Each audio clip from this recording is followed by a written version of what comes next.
Welcome to Waves Plays Love in Deep Space. Today we are doing the Sylus third myth, Life and Death, or Life or Death, Life and something.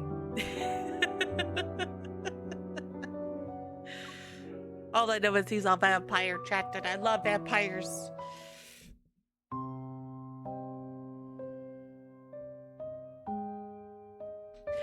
The most fanatical blindness is born from the darkest depths of ignorance. An era in death's shadow engorges itself in magical fantasies. Mages represent the mortal world's hope and faith. Fiends rendered in verse whisper their way through the aristocrats' banquets. Masses worship magic's radiance, and mages yearn for the sacred core's mercy. In a world of imminent decay, entering the sacred core is the only method one can use to rewrite fate. This is the only path.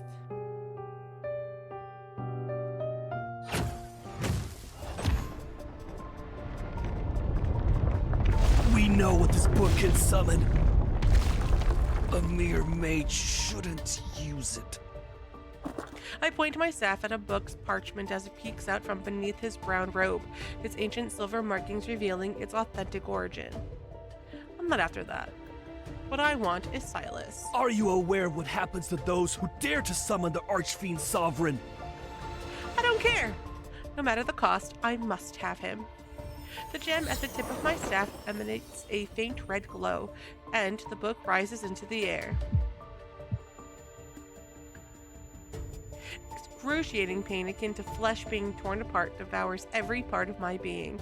My curse is revealing itself once more. Why must it happen now? The fire mage notices the falter in my step. A magical glyph appears under his palm, and a creature made from soul fire leaps forth. Fiendish flames! Curse mine enemies! Burn their spirit and bones! The creature spews out black flames, and thick serpentine smoke slithers towards me.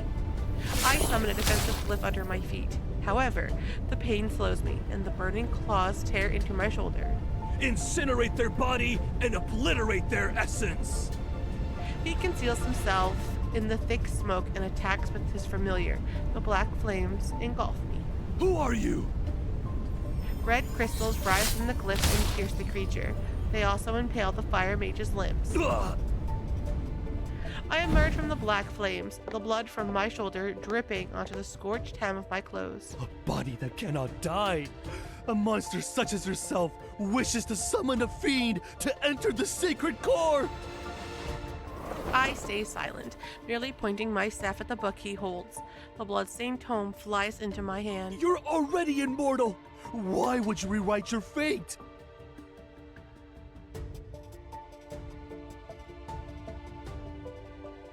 When the intense pain first struck, the agony and suffocation made me believe I would die. But I quickly discovered that I was immortal. Immortality only means being repeatedly tortured while on death's doorstep, but none of it will truly kill me. I want to save myself.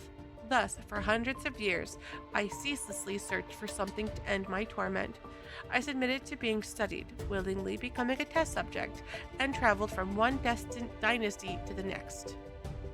Nobles, political leaders, religious figures, and arcane houses who once viewed my immortality as a miracle branded me as a heretic, an evil spirit when they failed to unlock the secret of my condition. People yearn for immortality, and yet those fools fear it.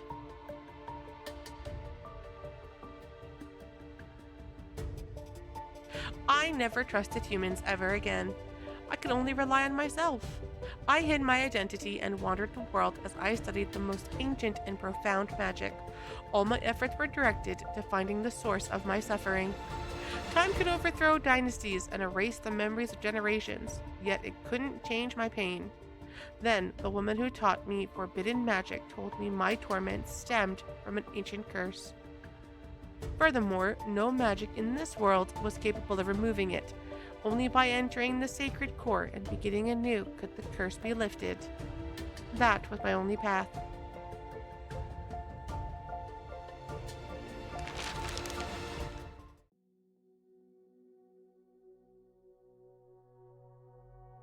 I exit the tower, the blood and twilight illuminating the worn text on the parchment, the Fallen's Pact. Akin to a shadow that's always present, the searing pain tears through my body. This curse is beyond my memories, and yet, at this very moment, I sense a strange lightness. I've lost count of how long it's been and how many mages I confronted for this tome. For an immortal, time and memory are destined to fade. Sylus. I turn the tattered pages with my blood-stained fingertips, and dark ink rises. That name seems to awaken from its slumber. His name is ancient and no different from night itself, yet it's neither a divine whisper nor a simple inscription on stone. Depraved, he descended into 7 shadows. In that realm, light has never bowed its head. A lonely city stands as his coffin, and only the purest of blood serves as his sustenance. To summon an underworld's fiend, the ritual's glyph must use blood as its chain. Draw the spiral and connect the shadows. Those who bind him will inevitably be bound themselves.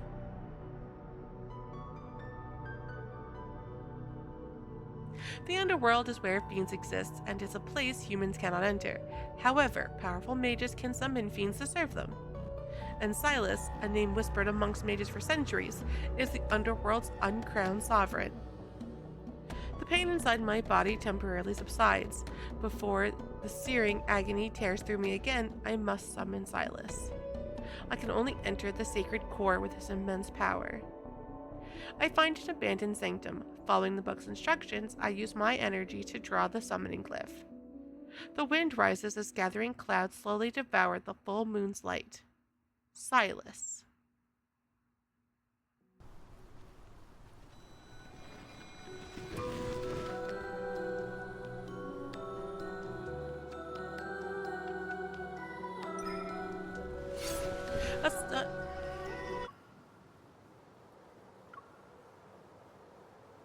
Aside from my blood, I need an incantation to complete the summoning.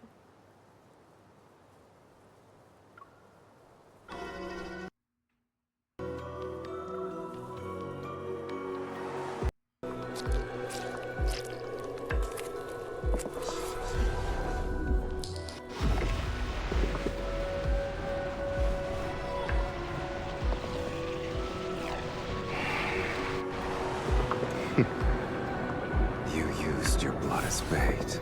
I hope you're prepared to become my feast.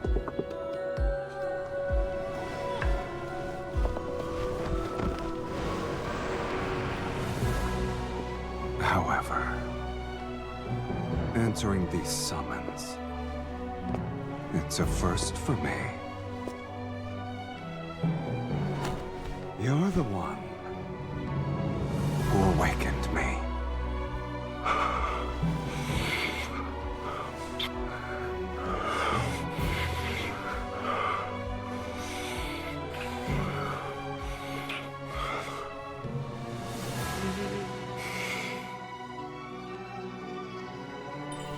He actually wants to drain me of all my blood?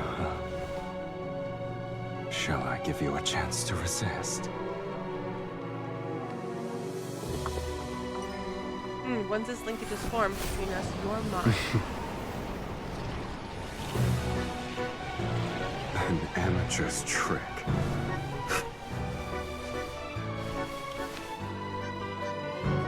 This is how you should do it.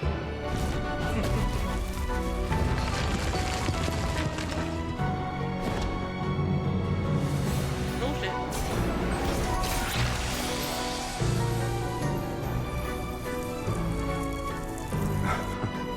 An immortal.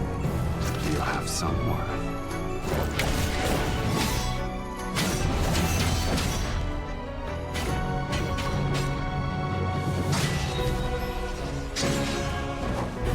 But this ends now.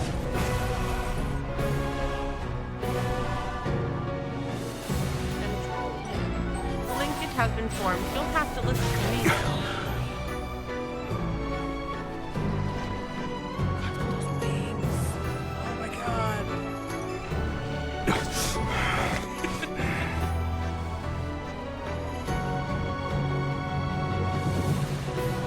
Yes. You may have blood that I give you.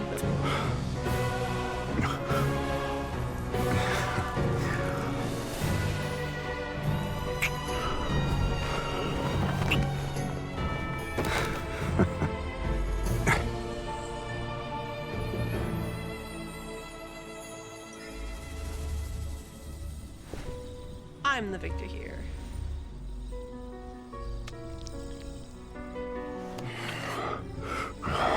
Your blood. It tastes better than I expected. Right, you can command me. Until your blood and power fulfill my desire.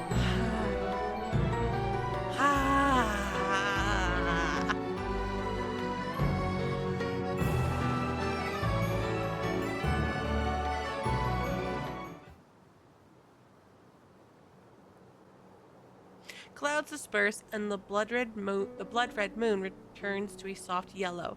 His shadow looms over me. Speak. What do you want me to do for you? Shall I capture 10,000 magical beasts and extract their energy? Or perhaps you need my aid to overthrow a kingdom? Before I can open my mouth, a subtle, strange ripple materializes in the air. They were quick to find me. This place is so desolate that even ghosts would avoid it. But it seems you have visitors. Are you famous? No. Why are you talking about ghosts? Aren't you one yourself? It's not even amusing in the slightest. Several shadows materialize in the air before surrounding me and Sylus. Wearing a robe, a man acting as their leader points at me. You're the one who killed the fire mage?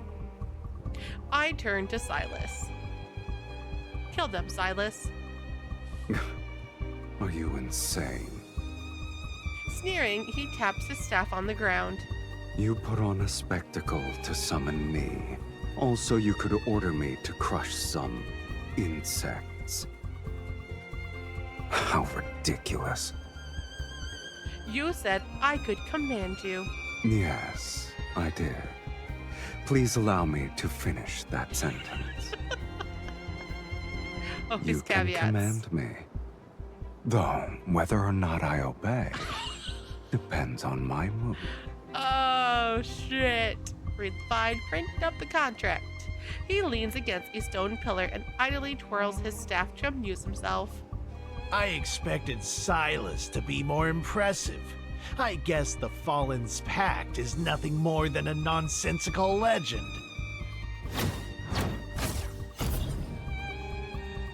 Flames erupt from the attacker's sleeve and transform into dozens of serpentine whips that lash out. Sylus, you're making me look like a poorly executed joke. The summoner determines one's reputation. You are nothing but a nameless mage. Rude. You don't know the saying, then? What a person uses reveals their taste, ability, and status. The linkage materializes around my wrist as I pull Sylus's arm.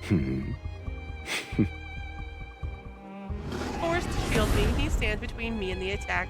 Before the whips reach us, a black-red mist stops them. In the blink of an eye, they turn and strike the figure surrounding us.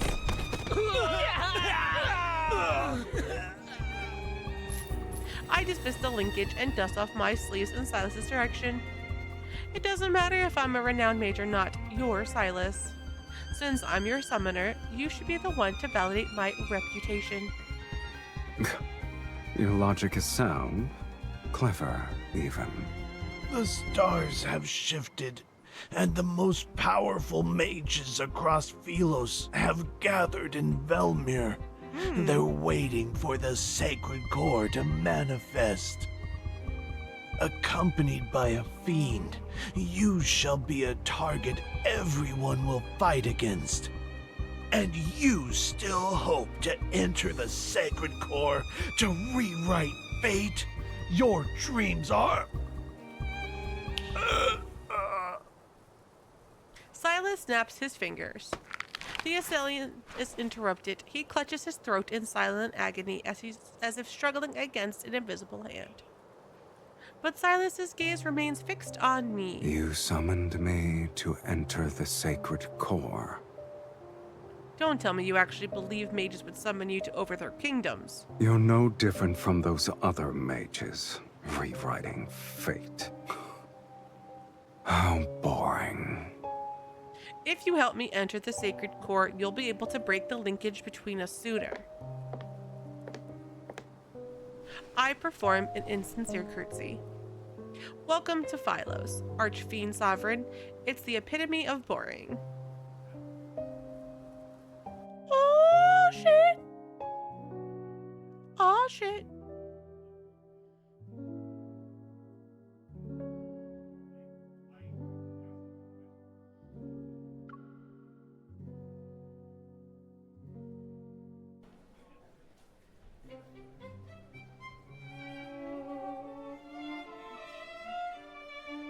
We're still some distance away from Velmore.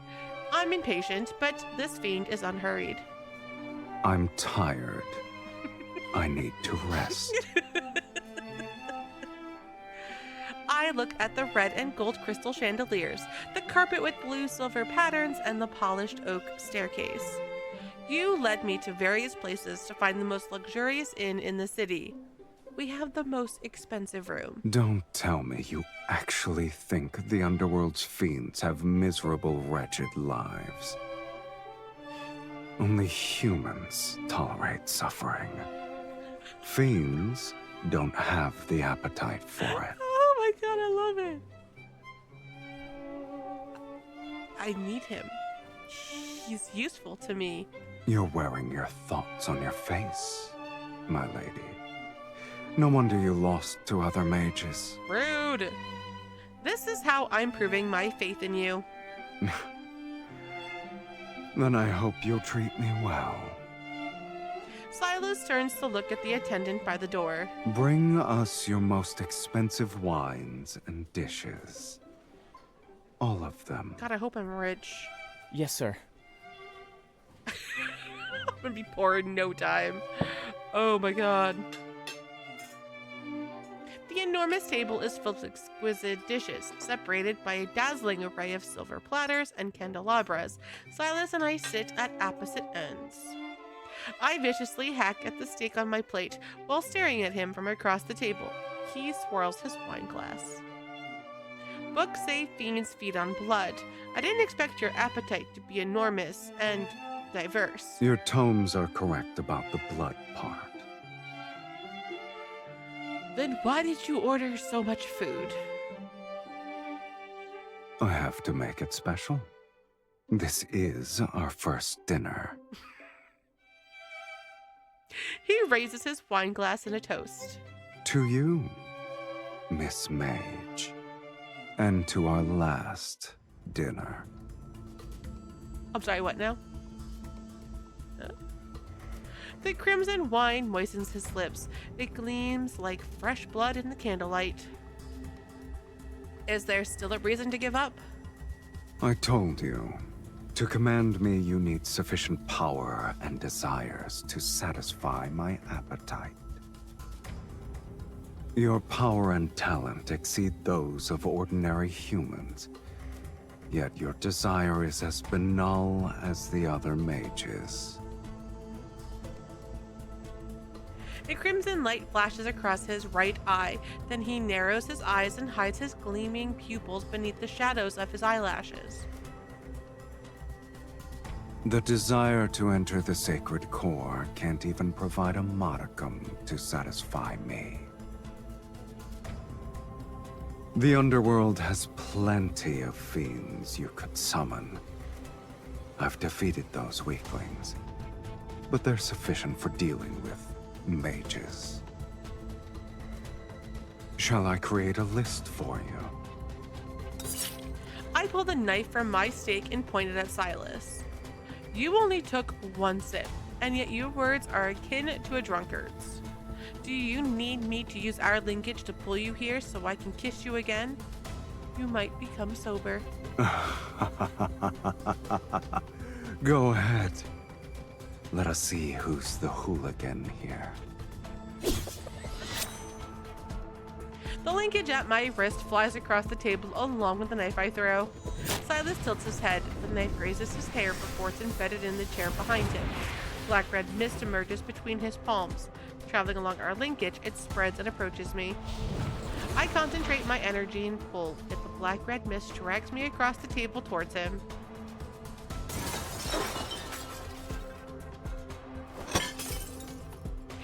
staff is pressed against my throat. I'm pinned down on the table amidst the chaotic mess of dishes. Didn't you want me to be sober? One kiss isn't enough. I grab a wine bottle from the table and swing it at him, but he swiftly blocks it. Only wine spills out.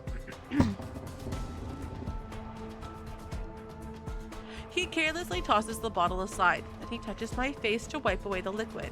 Since I still have some patience, you have one last chance to make a rational choice.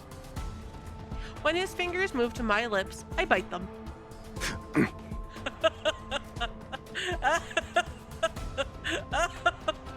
I wonder if that's why he bites us. My teeth sink into his fingers as I meet his gaze with defiance. What else are you going to do? Kill me? If you wish to know of matters more absurd than death, I'll grant your wish.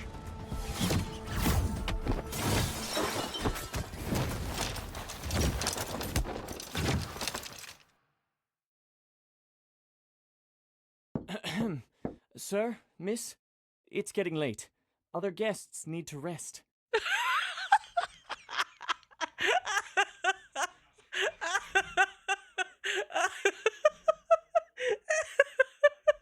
Of course. We'll finish this quickly.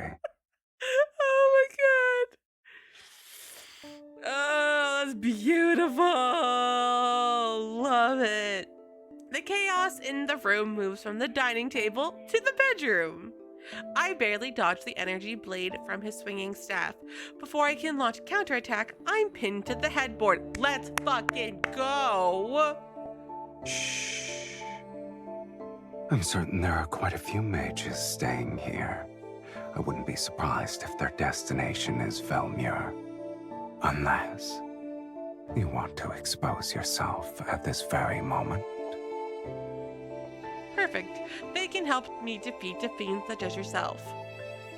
If you kill a few in the process, I'll have fewer enemies. What a shame. I've already gotten my fill of entertainment. This is entertainment? Did you honestly believe this meager linkage magic could restrain me? I wonder why you didn't think about the fate of that tome's author.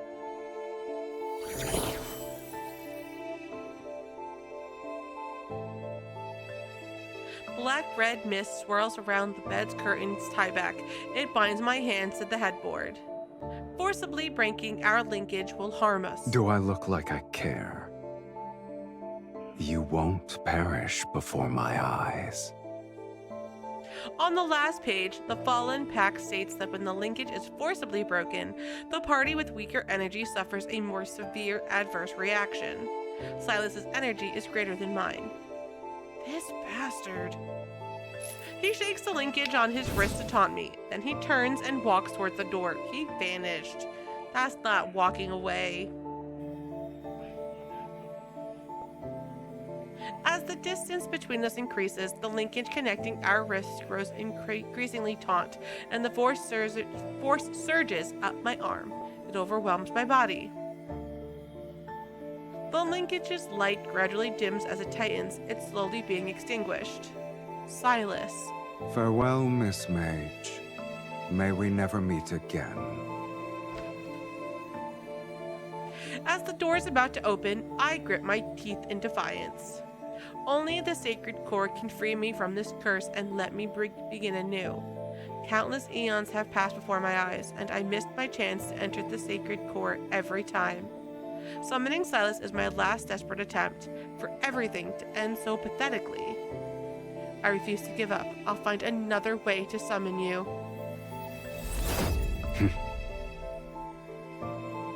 A strange yet familiar energy surges from my chest. It roars and travels down my right arm.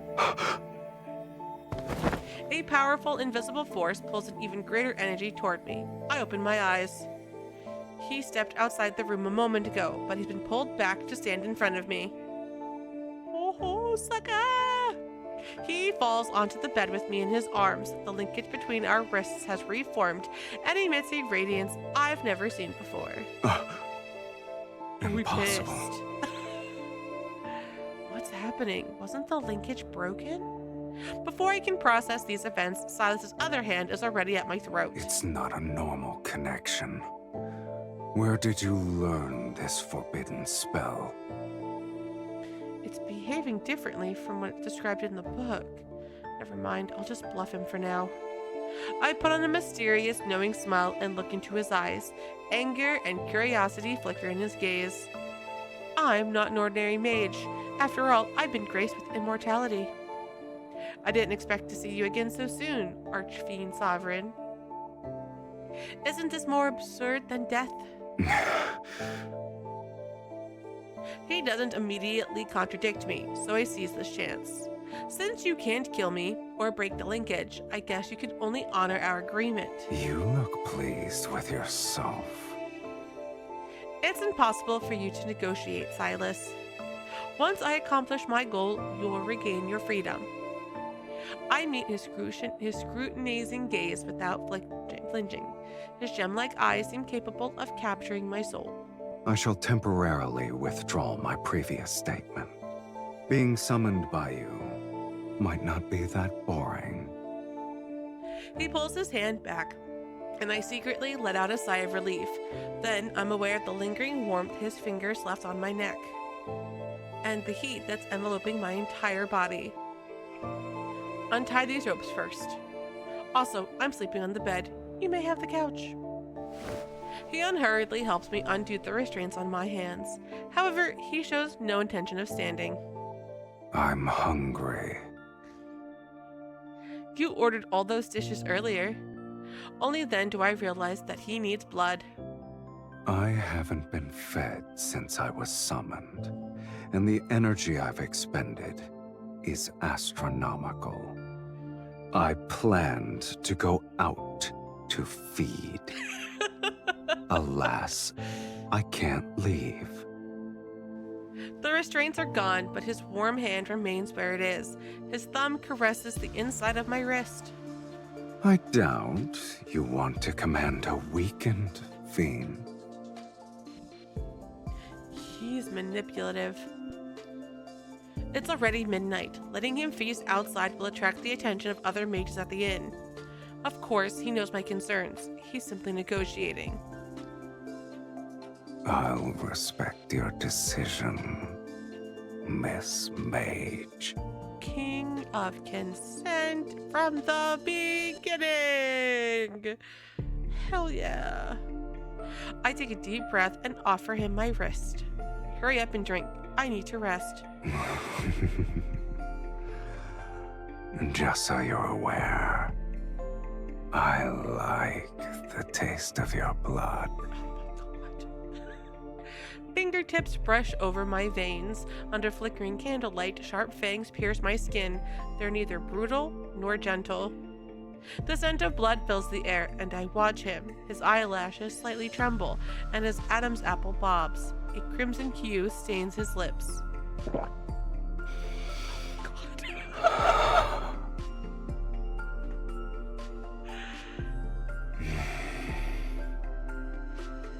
It's been so long since I've tasted blood that satisfied me this much. Thank you for your generous hospitality. Oh my god.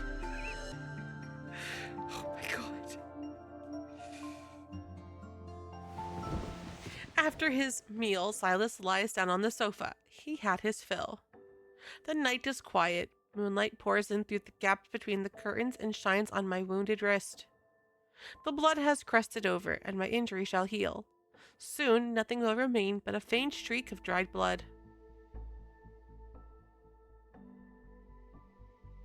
This is the immortal body everyone yearns for. Once Sylus helps me enter the sacred core to rewrite my fate, I'll become an ordinary human, one that dies after their blood is drunk. In this era, death often descends without warning. Age, health, wealth, status, nothing can stop death's sudden arrival.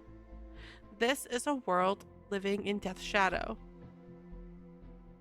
Yet I wish to exchange my endless torment that has lasted hundreds of years for death's inevitability. I'm an anomaly in this world, in body and soul.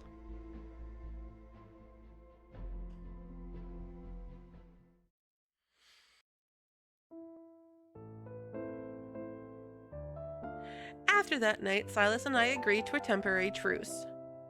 Our long journey ends, and we arrive at Felmure. Worn and weary, I led him to an estate perched on the city's highlands. At last, I have the honor of meeting you. Welcome home, Countess. Before departing for Velmure, I hired a reputable housekeeper to prepare the manor for my arrival. As per the instructions in your letter, I hired servants to clean the premises and buy the necessary provisions. It's a shame this magnificent manor was empty for a long time. It's wonderful that you've decided to claim your inheritance, my lady. Portraits displaying generations of refined women hang along one side of the hall. The housekeeper gazes at them with an expression that reveals reverent admiration. This is my great-grandmother, here is my grandmother, and this is my mother. I point to each portrait as I introduce them to the housekeeper. Your lineage is unmistakable, my lady. You're the spitting image of your mother and grandmother. I wonder why.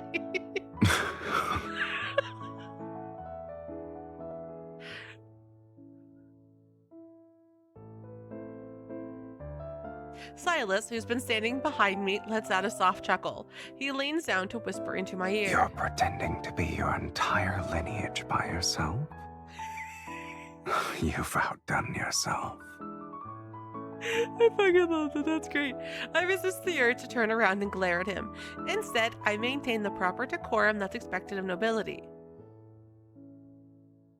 Please forgive my negligence.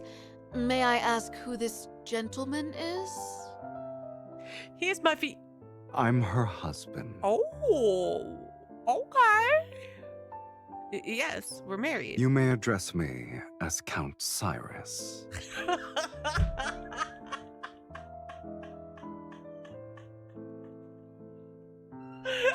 you fucking kidding me?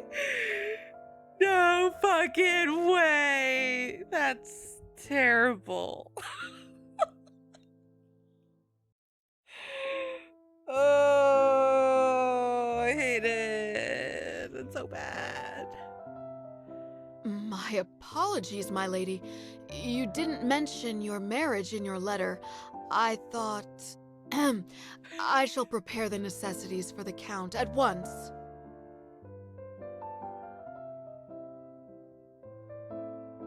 Taking advantage of the housekeeper's departure, I pull Silas into the bedroom. What are you planning? I only said one sentence.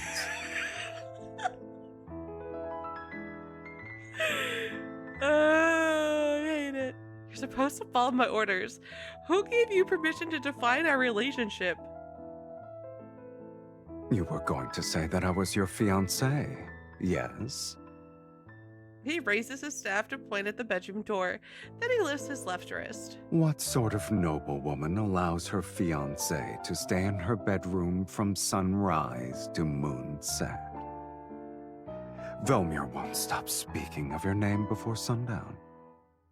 But if that's what you want, then it's not too late to change our story. I hate it when he's right. I've been traveling for so long, I almost forgot the etiquette established by Philosian nobility. Have you decided? Should I be your fiancé or your husband? It matters not.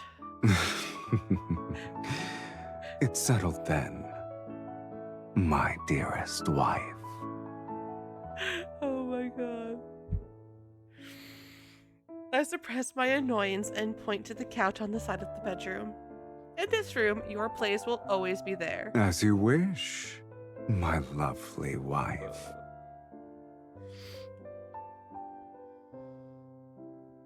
Fucking crying. That's great.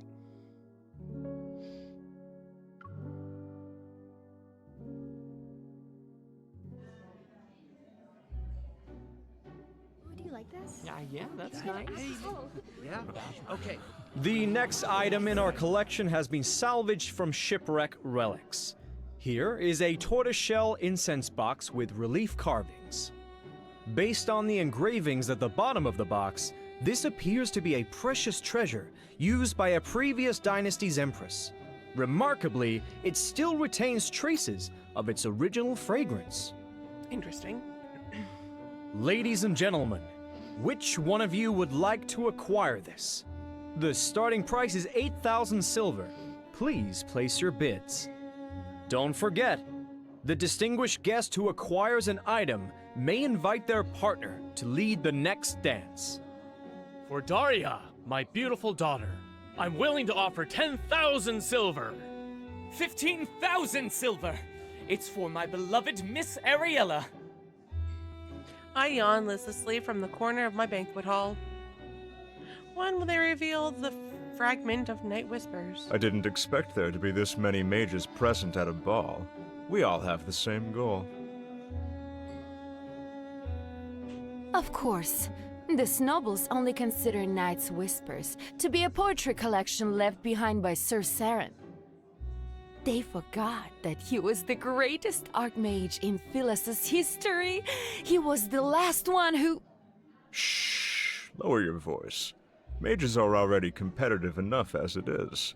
We don't need nobles to increase the price because of their obsession with being refined, cultured individuals.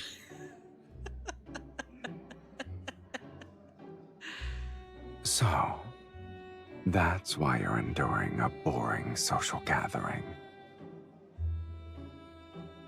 What does the poetry collection say about the sacred core? You should learn the virtue of silence.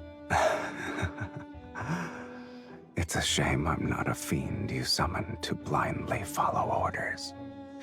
If you won't tell me, I'll find out through socializing. Silas glances meaningfully at the group of nobles whispering around us. Perfect. The nobles here believe a count and countess who have returned from foreign lands are intriguing. Oh my god, look at the detail on his clothing. I love the details in this game. You can see the threads and the beautiful embellishment on the side. Absolutely gorgeous. Bastard. One must be evil to know another villain. Under the curious glances of those around us, I pretend to affectionately take Silas's arm. Then I lean toward his ear. Saren was the last mage to enter the sacred core, but that was decades ago. No? I'm assuming you met him then. Did you lose to him? Is that why you missed your chance to enter the sacred core?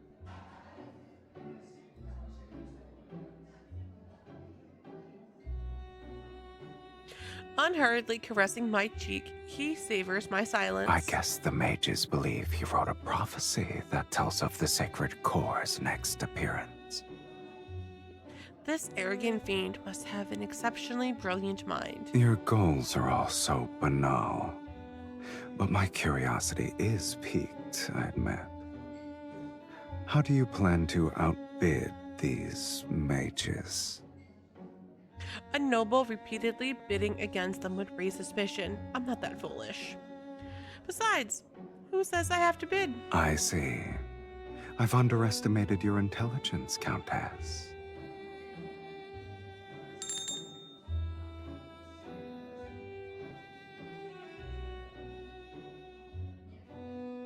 An attendant carrying a silver case steps onto the platform, and the Marquis speaks again. The next item is a fragment from a poetry collection written by Sir Saren. It's called Night's Whispers. The nobles show little interest, which makes it easy to identify the mages as they reveal eager gazes. He was more famous as a mage. Several of his poems circulated in a royal court. Here's my chance. Holding a wine glass, I stand up with my back to the crowd. With the slightest movement of my fingers, the barely perceivable traces of a spell form a tiny glyph in the air. The starting price is 1,000 silver. Please place your bids. In a spot that no one has bothered to glance in, an invisible rift appears. It leads directly to the silver case. 5,000 silver. 10,000 silver. I am willing to offer 20,000 silver! I channel my energy into the folded space woven by the glyph. I'm ready to silently extract the poetry collection. I wonder which poor soul will end up paying for this empty case. Just as the text is about to pass through the rift, the spatial boundary suddenly falters. This isn't my spell. Is someone tracing my magics? I hold my breath and add a barrier to the glyphs so I can accelerate the flow of energy. If I can complete the transfer before they track me. The rhythmic chorus of competing bids comes to an abrupt halt. Suspicious gazes discreetly fall. Some are directed at me, while others observe the subtle ripples in the air. I didn't expect so many to have a great interest in a poetry collection. The latest bid was 60,000 silver. Would anyone like to place a higher bid? A stream of magical power from the center of the hall surges through the rift. It's attempting to clamp down on my energy. It's suffocating. I can hardly breathe. I pretend to be a delicate noblewoman. I press my hand against my forehead as if I'm about to faint. Then, I strategically wave the feather fan in my hand. A few feathers silently detach themselves and transform into semi-transparent threads that dance through the air. They trace an invisible glyph. Beams of light begin to warp. Ripples appear on wine. The edges of a carpet undulate like water. The curtains gently billow. Did someone open a window? Where is this breeze coming from? The tracking glyph has been destroyed? I continue my performance as a dizzy noblewoman and slightly sway. Someone steadies me from behind. My lady, why don't you tell me when something catches your fancy? You wouldn't need to be so stressed.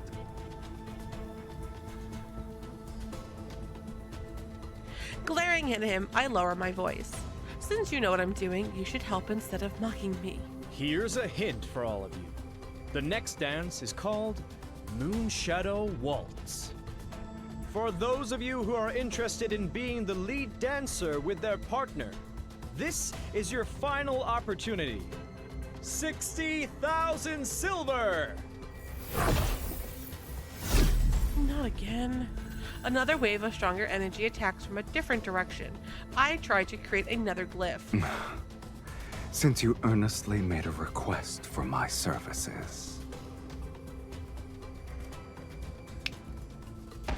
Sylus snaps his fingers behind me. On one side of the banquet hall, an elderly man suddenly collapses. Sir, what's wrong? What's happening? Someone has fainted? Quick, call for a physician! I shall abide by your wishes. Yo, you didn't just kill a dude, right? You're causing trouble. Do we need to draw more attention? You asked for my assistance, yet you're unhappy with my methods. I didn't kill him. That's already being discreet. Whew, okay.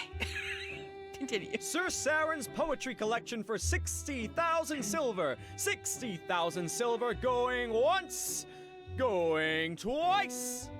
100,000 silver. Woo! High spender. Did you say 100,000 silver? Sir... I'm Count Cyrus, and I am willing to pay 100,000 silver. I can't. I love it so much. After speaking calmly, he looks at me with an anemic smile. There we go. Since you've been compromised, I might as well buy it legitimately. Where will you get the silver? I thought you were the wealthy one here. As your husband, I need to prove myself worthy. 100,000 silver! Sold!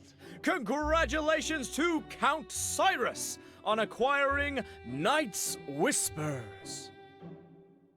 Sylus unhurriedly steps forward and a dazzling gemstone gleams in his hand. This little stone should be sufficient. That gemstone is worth at least 200,000 silver. Where'd he get it from? Velmir hasn't seen a noble spend so lavishly in quite some time. I heard only mages have an interest in this poetry collection. Could you be one as well? I'm sorry. I'm unaware of their strange curiosities. The story is what caught my eye. He takes the silver case from the attendant's hands, opens it, and removes a worn, unremarkable book. Supposedly, this archmage witnessed the death of his lover in his youth, and she was a poet. Before she died, she left behind a blank page in her manuscript and asked him to complete it for her.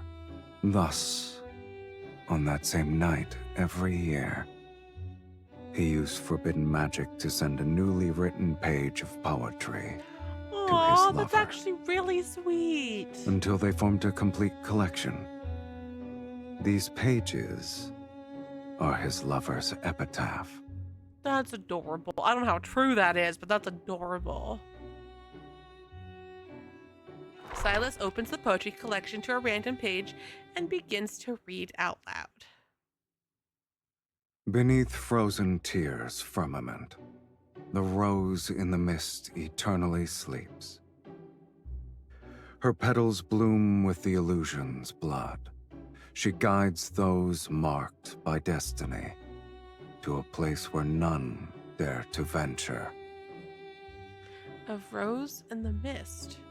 I inexplicably react to these words, and in the depths of my heart, something trembles. I didn't know the poetry collection concealed a beautiful tragedy. It's the first time I've heard of it. I was only made aware of the tale a few days ago, yet I knew I had to obtain it. Regardless of the price I must pay, I needed to give it to my wife.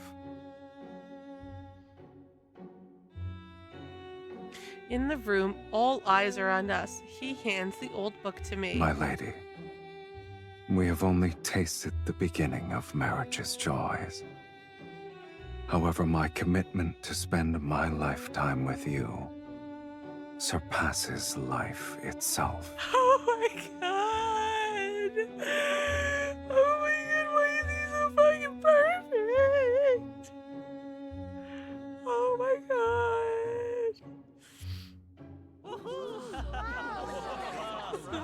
I believe the Count wishes to extend an invitation to his wife for the next dance.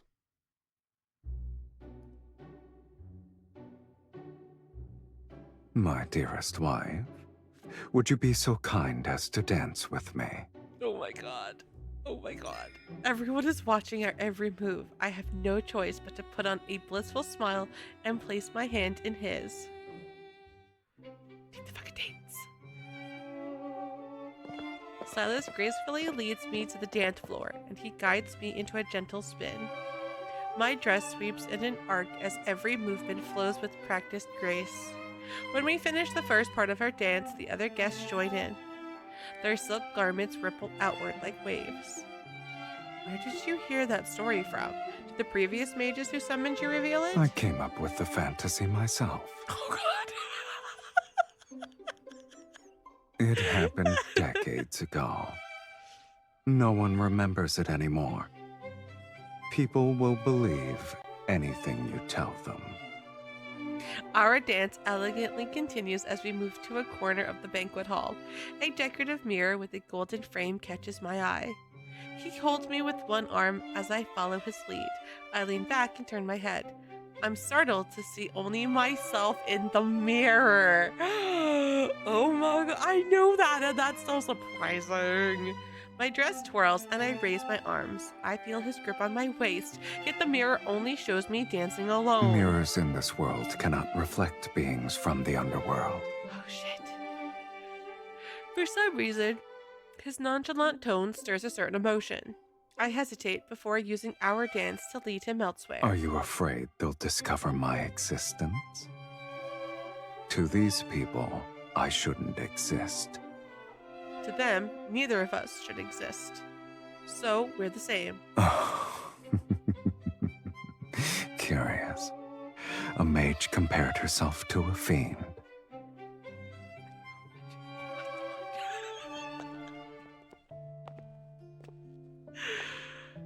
Our dance concludes. Since today's objective has been achieved, I take Silas's arm and make an excuse to leave the ballroom. I'm still perplexed. If that person didn't trace my spell in the beginning, none of the other mages would have noticed me. That ripple was quick and precise. I have no idea how they managed to detect me. As I speak, I'm recreating the scene in my mind. The first ripple didn't spread from where the mages were gathered. It was within 3 meters of me. My heart almost jumps out of my chest as I look at him. Was it you? Don't let your mood be so easily affected.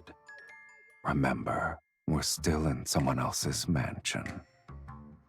Our actions at this ball will become the gossip passed between guests. Is fighting your husband who gave you a precious item a wise choice? You're terrible, Silas. You're terrible.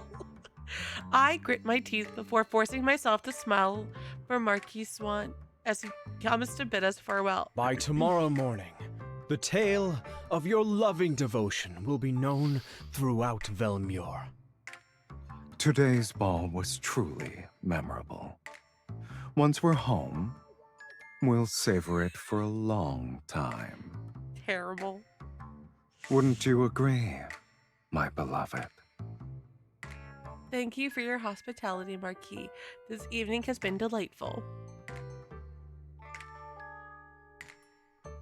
Sneaky bastard. We shall take our leave. I hope you'll rest well.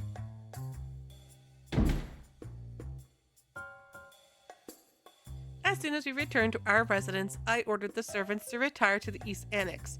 Only Silas and I remain in the main building. Go on. Reveal the reasons for your betrayal. Me? A traitor? I wouldn't refer to it as a betrayal, let alone insubordination. I suggest you call it a test. A test? What right do you have to test your summoner? He slowly unbuttons his collar. You must endure these sorts of trials if you want me to stay. And to serve you, I must confirm your true capabilities. I scoff. With my hand behind my back, I begin to draw a glyph. Why don't we fight then? You're the one who should be tested. We attack almost simultaneously, and energy warps the air. Currents clash as rumbling shakes the entire building. Don't aim your attacks to the right, you'll hit my 300-year-old portrait. You're so cautious for a simple duel. And you desire to enter the sacred core. Let's assume you break those antique vases. Who'll provide an explanation to the housekeeper tomorrow? I could destroy all those portraits in that case. We can say your ancestors' spirits appeared at midnight for a family reunion. I was gonna say things got really kinky, but okay. He laughs as he speaks. His staff sends out a stream of black red energy orbs. Even if they did appear, they'd only remind you of your place. I steady the tethering crystal glass with one hand while releasing a glyph with another. I deflect his attack and force him to retreat to the staircase. Our battle moves beyond the great hall as we fight our way upstairs. Oh, come on, you guys have to do it. Get in the bed and just fuck. You'll feel so much better. When the door to the bedroom is kicked open, we're already disheveled. Our battle has drained our energy. Having used too many spells, I sit on the edge of the bed to catch my breath.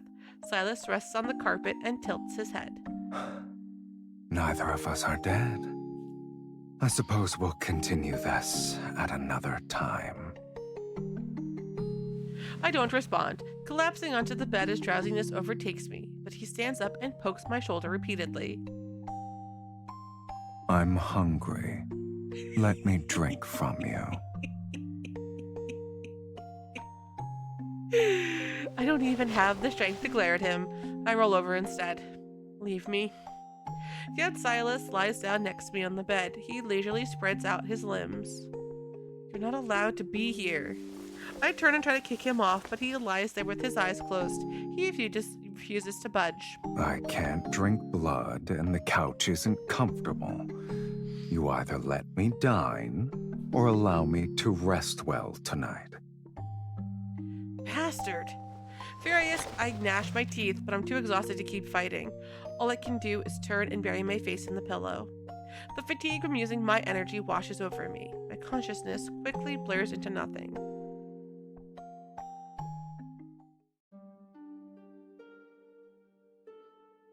I had a dream.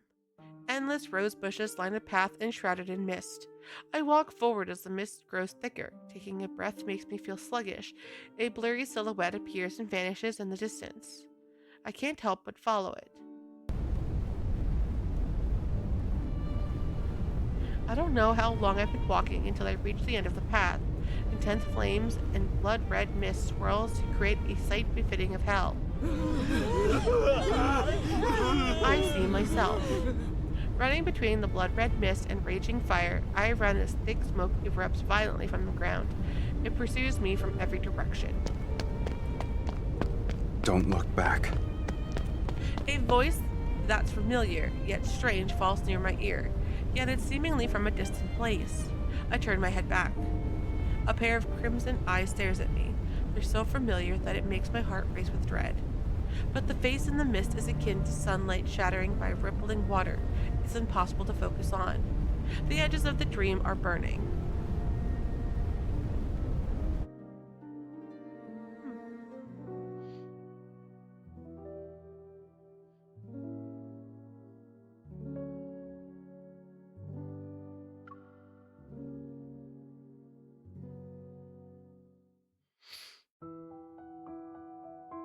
Last night's dream repeats in my mind, especially that familiar yet strange voice in those eyes, but I don't want to be preoccupied with such matters unless it concerns clues related to the sacred core.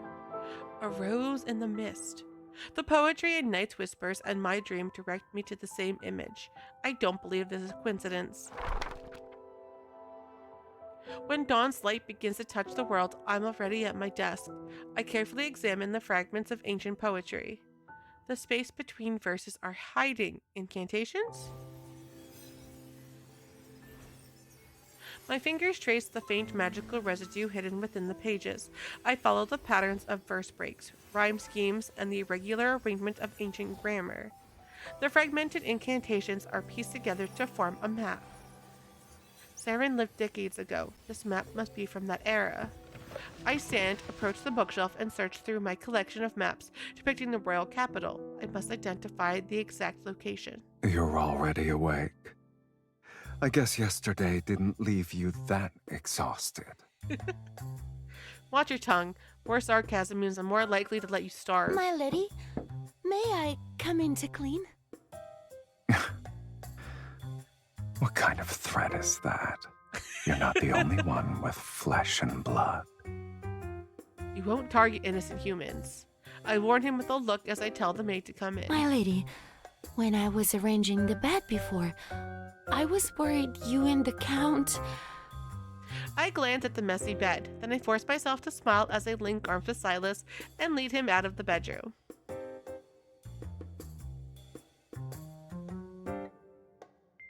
My lady, my lord, this is a painter who specializes in aristocratic portraits. The central part of the Great Hall cannot remain empty. I know this is tradition for Valmuir's noble families. Refusing would only arouse suspicion, so I have no choice but to follow the painter's directions. My lady, please send a loving gaze to the Count. My lord, you may hold the Countess more closely. My lady, you have my permission to lean on me if you're tired. I look at his teasing gaze and force myself to speak with a stiff smile. I should have asked the painter to use a gladiatorial arena as our background. In such a landscape, it's kill or be killed. I don't believe it suits our marriage. Terrible. Absolutely terrible. After all, not even death can sever our bond. I can feel the passion in your gaze alone. It's rare to paint a lively couple. I will ensure your portrait captures your essence perfectly. I fucking love it.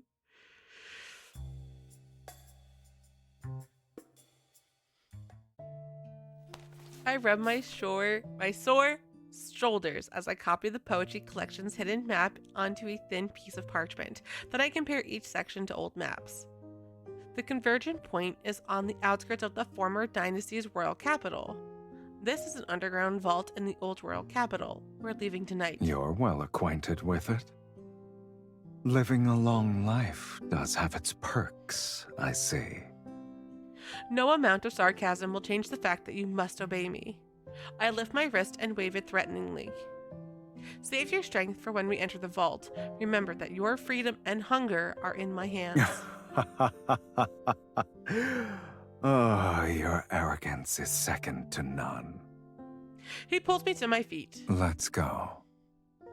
Between freedom and hunger, you'll have to satisfy at least one.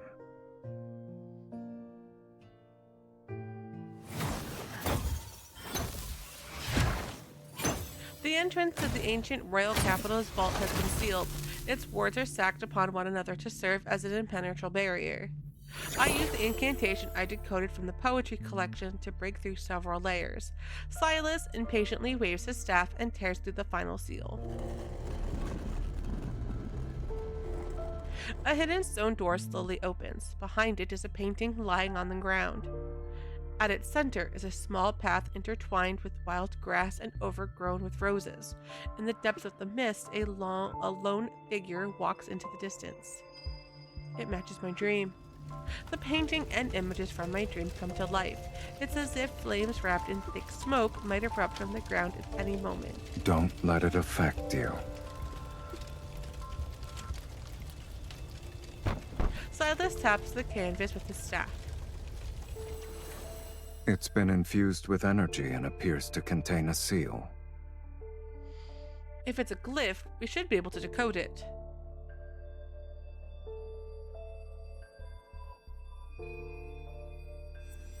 One end of his staff begins to glow with a crimson light, and it reveals the faint outline of a glyph under the painting. Layer by layer, the glyphs appear in sequence, but just as they're about to connect, they stop. It won't open. We'll need to utilize a specific method. Why do you sound like you already know the answer?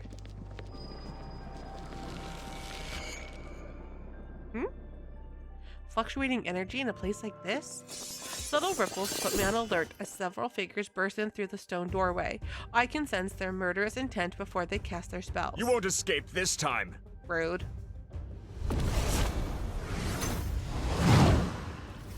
Several lightning bolts fall. The cracks on the ground are reminiscent of a spider web, and dust fills the underground vault.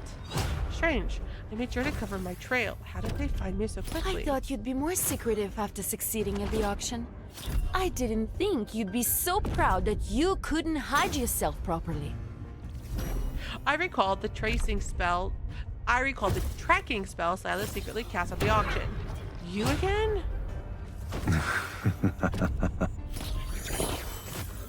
Another mage raises his hand and releases black threads from his fingertips. I'm forced to set aside my anger and focus on the fight. Are you going to stand there and watch? I can't help myself, my lady. Your fight with them was too captivating. He twirls his staff to effortlessly block a lightning bolt, but he shows no intention of striking back. Draining my energy here won't break our linkage. We won't know until we try. It's terrible. Intricate glyphs rise with incantations to conjure silver rings in the air that close in. They threaten to strangle us where we stand. Sylus, you're a useless fiend in the underworld. He cleaves through one of the rings. Why don't you go down there with me? And see which of us is truly useless then. I don't have time to argue with you at the moment. Ah. So we were arguing. I dodge the rapidly spinning rings, retreat to his side, and grab his hand. If you don't help me now, don't ever think about drinking my blood again. Is that a threat or an invitation? It's an order. Eliminate them. As you wish, my dearest wife. The shadows beneath his feet begin to stretch and twist. A crimson light shines in the depths of his gaze as black-red mist surges from his staff. Amongst the mages, his movements are graceful, yet ruthless. Our opponents can't cry out in surprise before they collapse between flashes of blood-red light. Well, damn.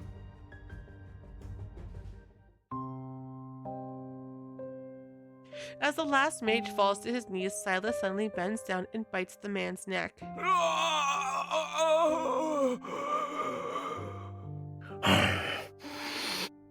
Blood overflows from the wound. The man doesn't even have time to struggle before dying. Noticing my frown, he wipes the blood from the corner of his mouth with a silk handkerchief and calmly walks to the next mage. Your furrowed brow reminds me of an intricate glyph. Can you blame me, though? I haven't eaten in days. If this continued, the Archfiend's sovereign would have become the sovereign of hunger. He picks up another unconscious mage. Your blood is special. One sip is worth half their lives. But since you're unwilling, I'll have to make do. You lord in these mages for that? He bites the man's throat, and after taking 2 gulps, a subtle change appears in his eyes. Not necessarily. Blood squirts out and splashes onto the bottom of the painting. As it seeps onto the edge, the glyphs flare with an intense red light. A thick, blood-red mist surges upward from the cliff and spreads out. In the mist, the stone doors slowly close. Sylus, run! I dash towards the exit, but a whisper reaches my ear. You're too slow. Embracing me from behind, he unfurls his silver wings and flies away. He breaks through the ceiling to reach the night sky. Oh, I thought you were trapping us in there! Oh shit, okay. That's way better. At night, Velmure sits under a cold silver, its tilted rooftops reflecting the waning moon's light. Blood-red mist silently encroaches through the streets and alleys and raises towards the sky. The cold moonlight is slowly stained. What will this blood mist do to Velmure's people? Weren't you willing to do whatever it takes to enter the sacred core? Yet you worry about strangers. Despite his sarcasm, he holds me more tightly.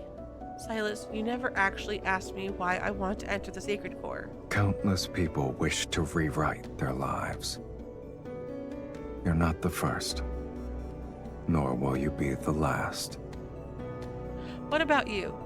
Do you wish to do the same?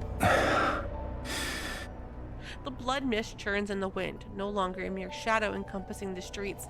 It's an omen unfurling across the sky. Yet within me rises a tranquility I haven't felt in ages. It's as if in some distant past, I had looked upon an ebony city like this. In the future, I'll give you blood. Are you trying to say we'll compromise? So long as you stop giving me these trials. Your offer for a truce is more sincere than I expected. You'll accept it? An agreement this important needs a proper acknowledgement. Hold on tight. Oh, hell yeah. Sylus lands on our residence rooftop with me in his arms. The wind lifts his cloak and the hem of my clothes. I try to jump down, but he doesn't let go. Instead, he sits on the roof with me still in his embrace. He lowers his head to take in my scent. Has anyone ever told you that after you cast spells, you radiate a unique warmth? It corresponds to your energy. Aside from you, who else would notice?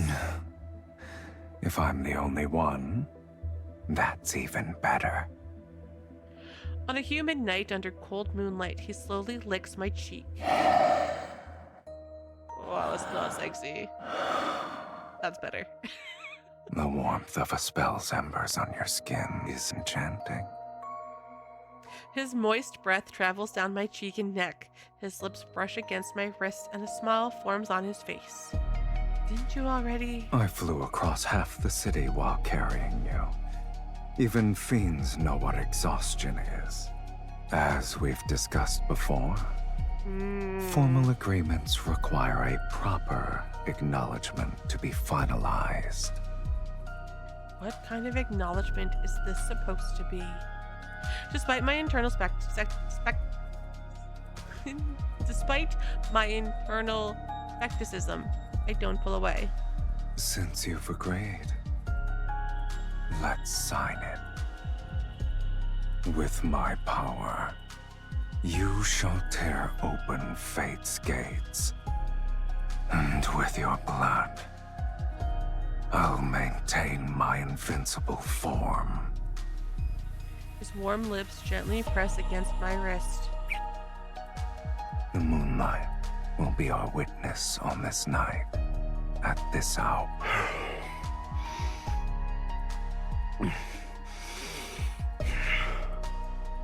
Pain courses through me as his sharp teeth pierce my skin. I shudder as a strange tingling sensation spreads from the wound to my fingertips. His fingers graze my palm. They move in tandem with his lips and teeth as he sucks my blood. It's meticulous and slow, as if he's savoring a rich, exquisite elixir.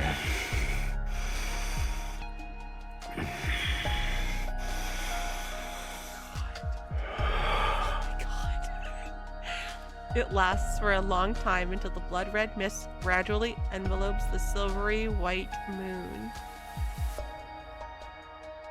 Oh my god. Oh my god, that was so good. Oh my god. I'm fine. I'm fine. I'm fine. Everything's great. I'm fine. I'm fine. I'm fantastic. Never better. Oh my god.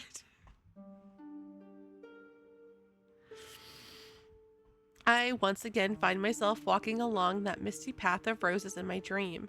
The flowers on either side are no longer blooming. Their petals fade and curl one by one before transforming into silent ash at my feet.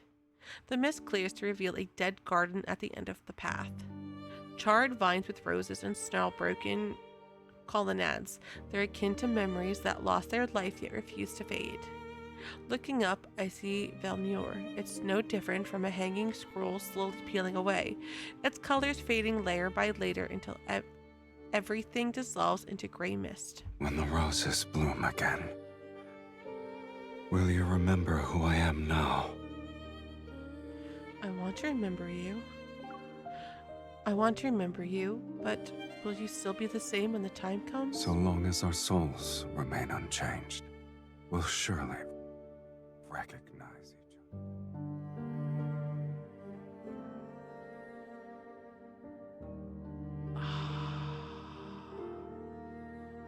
Oh, that's heartbreaking. Oh my god. I open my eyes to find blood-red sunlight filtering through the gaps in the curtains. There's a thin layer of eerie mist in the bedroom. Was that a dream? You're awake?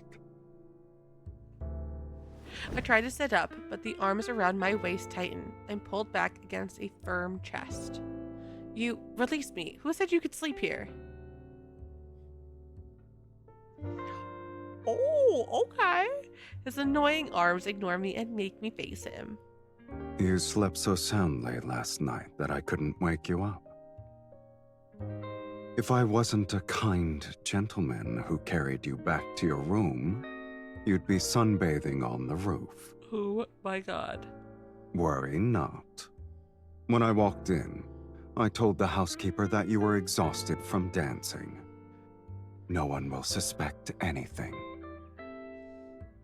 Are you saying I should be thanking you for your thoughtfulness? I'm honored.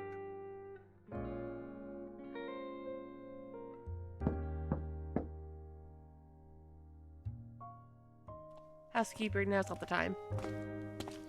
A maid enters with a tray that has my breakfast. When she sets it down, she helps me bathe. Did you have any strange dreams last night, my lady?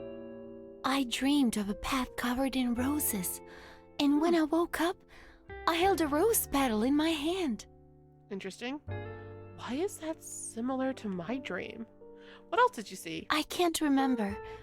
The path was hidden in a heavy mist, and everything was blurry.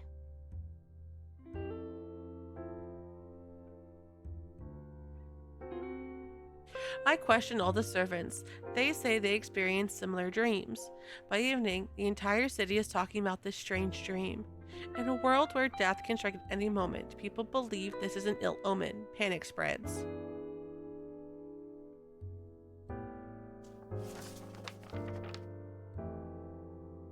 In the flickering candlelight, I once again open Night's Whispers and search for the fragmented text for the blood mist.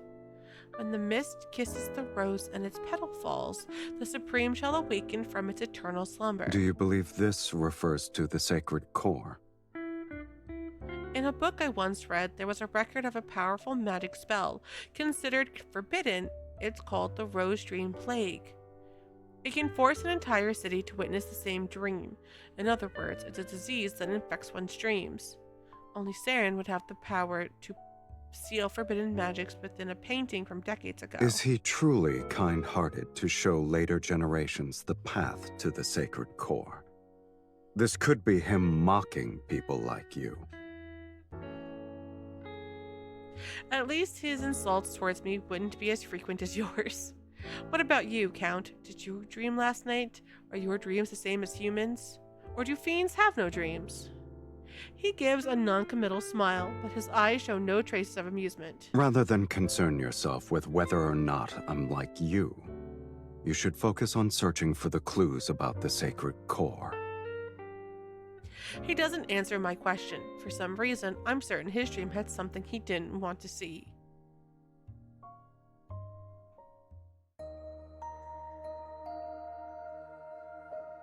That night, Sylus had a dream.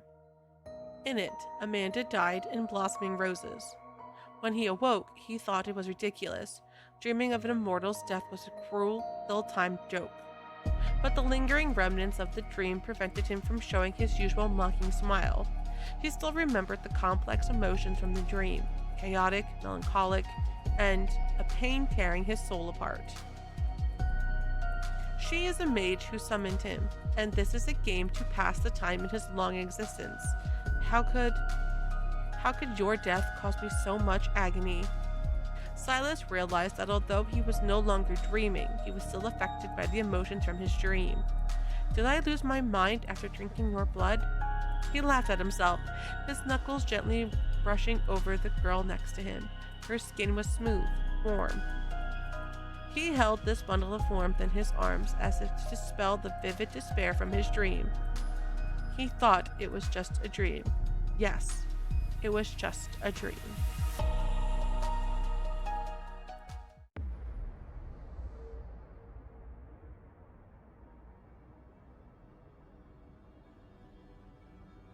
Blood-red mist hangs over Velmure. Stubbornly refusing to disperse, it becomes a veil that enshrouds the city day and night. After the initial panic, people grew accustomed to the sky's disturbing color. In this era where Death's shadow looms, no one can predict if they will be pushed into the abyss by fate's hand tomorrow. People continue to seek comfort in magic, and mages use any means necessary to enter the sacred core and rewrite fate. Sylus and I follow the trail of clues entwined with dreams, poetry, and the blood mist. Velmure is a painting slowly corroded by time. Despite our extensive travels, useful information remains scarce.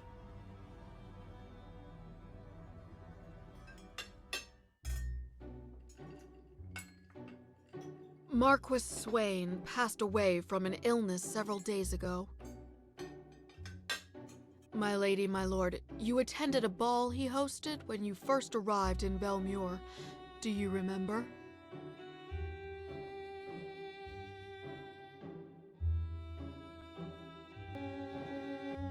At the dining table, Sylus and I exchange glances, but the housekeeper's expression remains as calm as ever. He looked hale back then. They say his heart stopped beating. Such tragedies aren't uncommon, yet everyone believes it's connected to the ominous mist. All the nobles are desperately inviting mages to divine their fate and extend their lifespans. If my lady and my lord wish it, I can arrange for one to visit you.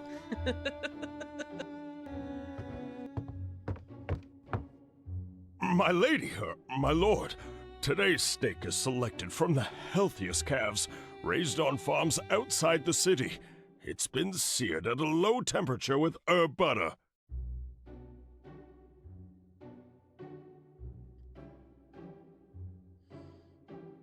The elderly chef anxiously watches as the maid serves the dishes. He casts uneasy glances at Sylus while his voice unconsciously drops to a whisper. If the Count doesn't find it beneath him, please.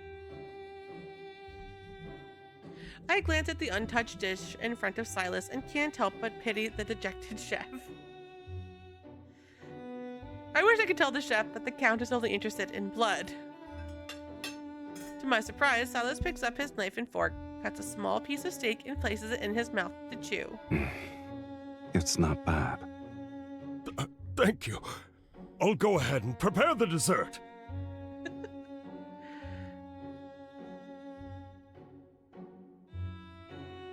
The housekeeper and maid also visibly relax, and the atmosphere in the dining room seems to improve by a considerable amount. So Sylus can be like this too. What is it? It's nothing. I saw a hint of humanity in the Count, and I'm not used to it. Perhaps. I've been drinking too much of my wife's blood and was infected with the consumption. I glare at him as the servant delivers a letter to the housekeeper. It's from Duke Bass. His Grace has invited you to a hunt. They still wish to hunt as the blood mist covers the sky? Do they not fear death anymore? My lady, you may not be aware, but ever since the blood mist descended, extremely rare animals have appeared in the royal hunting grounds outside the city. Oh. How rare are they exactly? They say deer with silver horns and pheasants exhibiting golden feathers were spotted, and they've only been depicted in books. All the noble families are competing to hunt them. Sylus and I exchange a glance. We recognize the interest in each other's eyes. Unusual animals suddenly appearing? This might be connected to the sacred core. Since His Grace gave us an invitation, there's no reason for us to refuse. Besides, my lady should acquire new attire. A custom hunting outfit should do.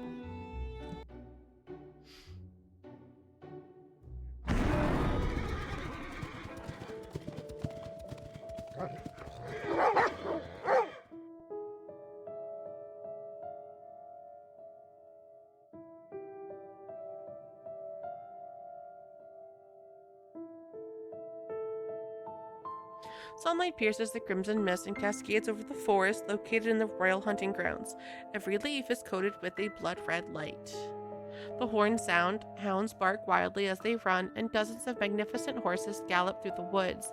They temporarily disperse the eerie atmosphere that looms over the forest. Look! There's a deer with white markings! In the distance, a herd of startled deer races into the forest depths. Their fur is adorned with vine-like white patterns. Is that a peacock? There are wild peacocks here? On the other side, a silver peacock stands on a large rock while displaying its tail. Its feathers shimmer with an almost surreal quality. The nobles are frenzied over these supernatural sights. Their servants and horses divide the forest into chaotic, noisy sections. God, they're terrible at hunting. I guess none of these creatures are your actual targets. Sylus rides a tall, dark red hunter horse. His posture is impeccable, yet he possesses an impeccable ease. I could almost believe he's going for a casual stroll.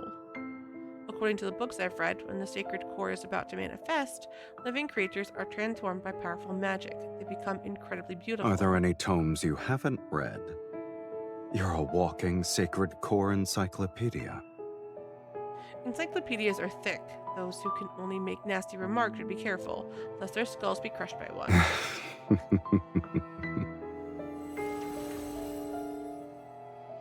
An unusual magical force slowly reaches out from the depths of the forest. It's akin to slender cold tentacles. Ew. Sylus. I sense it. Let's follow it.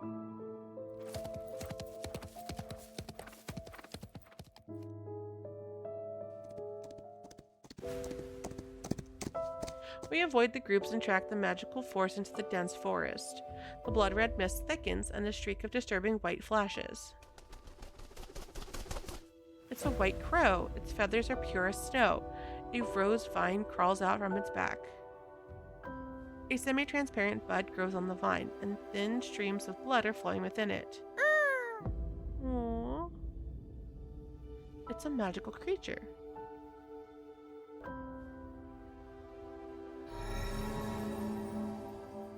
I dismount, my fingers moving rapidly as a glyph appears on the ground. The glyph wraps itself around it. Akin to a chain, it's about to tighten and trap the white crow.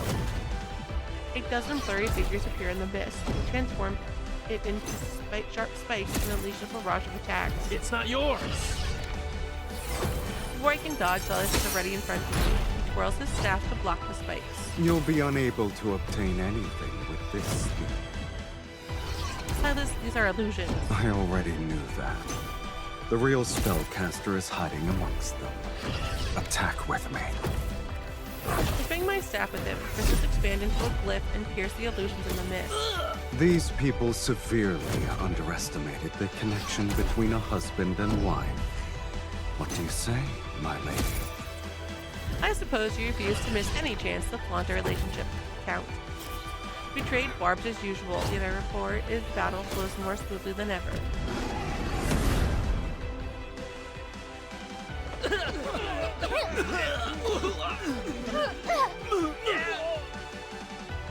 The mages who want to take the white crow are forced to retreat. Powerless, they can't fight back. I turn to activate another glyph. I'll capture the white crow. A familiar nauseating agony explodes in my chest. My breath is almost cut off. I fall to my knees in the cold, damp mud, and the power of my glyph dissipates. Why is it even worse than before? My vision blurs. I can only see Sylus rushing through the mist. He catches me before my face lands on the ground. Your body. She can't move! Here's our chance! A dozen or so mages surround us and raise their hands in unison. The ground erupts with blinding white light. Accompanied by a deafening roar, spiraling rings of light arise. I can't kill them all when the linkage is limiting me. They need to come closer. 5 rings of light rotate in various positions and mesh together in a gear-like fashion as they close in. My energy and Sylus's are draining. Several impatient mages move, hoping to seize the opportunity to capture the white crow. At last. Within range, Sylus cuts through the group of mages. Akin to a blade, his staff repeatedly pierces their chests. Nice. You want to drain my energy? Pay for it with your blood. Fiend! It's a fiend who drinks blood! Nobles drawn in by the commotion hide, keeping their distance. Their faces turn ashen as they witness Sylus furiously drink the mage's blood. The spiral glyph continues to move, and my energy is almost gone. The excruciating pain shatters my body into countless pieces. Sylus. He returns to my side, his eyes flashing with a savage intensity, yet they brim with a certain determination. He raises his wrist and pierces his skin with his fangs. Bright red blood winds down his arm. Drink. I feel the fear in the depths of my subconsciousness and use my last ounce of strength to shake my head. You don't have a choice. He grabs my jaw and presses his wrist against my mouth. When my tongue touches his skin, his blood reminds me of burning embers. It explodes inside me and turns in my veins. Oh shit. My heartbeat is all I can hear as it's accompanied by a sharp burning pain, yet quickly dispelling the weakness and oppressive sensation in my body. The mist around us suddenly churns and swirls as if countless hidden eyes are opening within it. The gear-like glyph is silent, its light dissolving in the mist. Lean on me. We'll leave this place. Our figures vanish into the depths of the blood mist as Sylus holds me. Oh shit. Oh shit. Oh shit. Oh shit.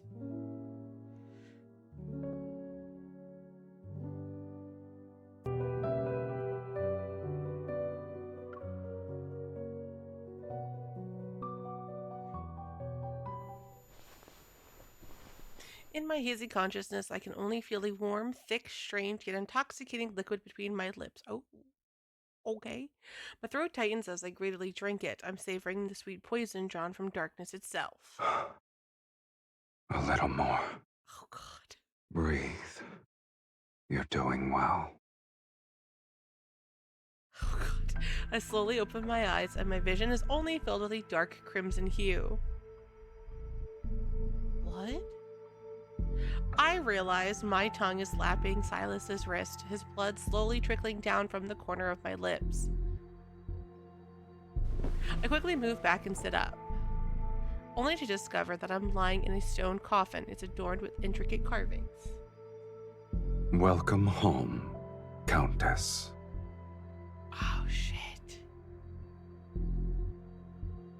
Where am I? My home doesn't have anything like this. I looked around. This place resembles an underground vault with walls made of dark stone. Candlelight cast shadows that stretch into monstrous shapes.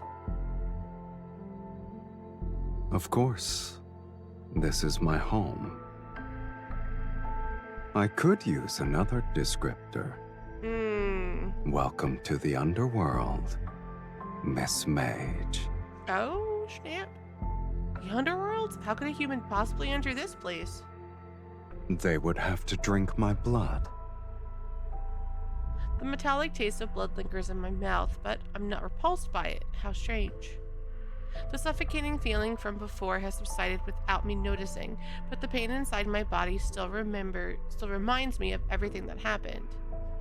The white crow, the clues to sacred core must be on it. I forced myself to climb out of the stone coffin, but when my feet touched the ground, I collapsed from excruciating agony. Oh.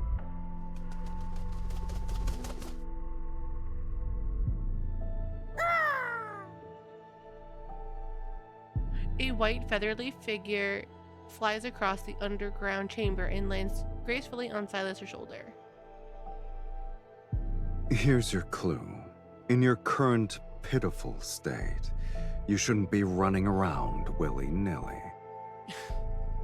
This magical creature can enter the underworld too? Since it was prey that caught your interest, my lady, I naturally couldn't let it escape. I'll admit, it's peculiar. I've never seen a magical creature that can freely travel between the human world and the underworld before. Silas helps me stand. The white crow shows no intention of flying away. Instead, it tilts its head as it watches me. The vine on its back sways gently with each breath, its bud remaining tightly closed as if it's hiding secrets. I wonder how long it will take for the flower to bloom. When it happens, what you're looking for might reveal itself. But your weakness has been exposed. Those mages won't give you a moment to breathe anymore. If you leave now, you'll be walking into death's sweet embrace. His eyes reveal their typical mocking gleam, but there's a hint of genuine concern. I remain silent for a moment. The intense anguish coursing through my body forces me to lean on him for support. If you don't mind me staying here, then I'll wait for the rose to bloom, Count. I have welcomed you from the very beginning.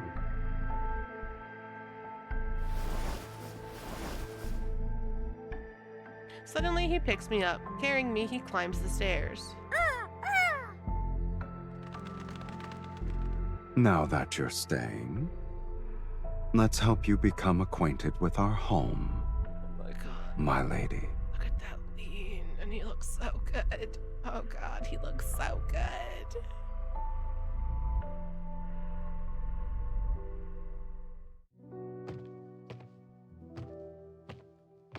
Silas and I reach the top of the staircase. The scenery greeting my eyes is so breathtaking that I almost forgot my pain. Inside the massive castle with its vaulted ceiling, bright candlelight reflects off countless treasures. Its radiance is dreamlike and dangerous. Massive beast skulls hang as decorations. Crystals taller than a person contain strange weapons and items that shimmer with an otherworldly glow.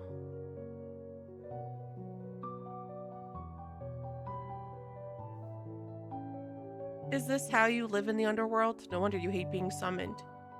They're nothing more than trophies. Opponents I've defeated here, mages who tried to summon me only to die. I always keep one item from each of them as a souvenir. His nonchalant sends chills down my spine. So this place is actually a graveyard. Your sense of humor never fails to delight me. Even if this is a graveyard, it's been deathly quiet for a long time. I've run out of rivals in the underworld. There are no fiends who dare to challenge me. And I can count the mages who survived long enough to complete the summoning ritual on one hand in the past century. So, I'm bored. I'm also a mage who summoned you. Are you planning to take a souvenir from me? He glances at me. We'll discuss that after you're dead. Oh, God. So you also have a sense of humor. It's a pity that the underworld and the human world lack individuals like you who appreciate it. It seems my sense of humor is destined to only entertain you. As he carries me around to brag about his keepsakes with great enthusiasm, I catch a glimpse of something within the castle. Is that a pipe organ? In the midst of flickering golden light stands a silent, imposing, dust-covered pipe organ. Its wooden casing has lost its luster, as if it's been forgotten in the depth of time. Can you play it? He places me on the bench, and I press a few keys.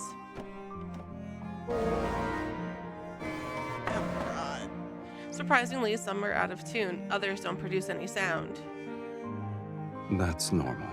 No one has ever played it. And you consider it normal? A room of treasures arranged around a broken pipe organ? Is it special to you? Sylus doesn't answer. He picks me up again and carries me. I'm about to ask more questions, but the sight before me makes me forget my curiosity.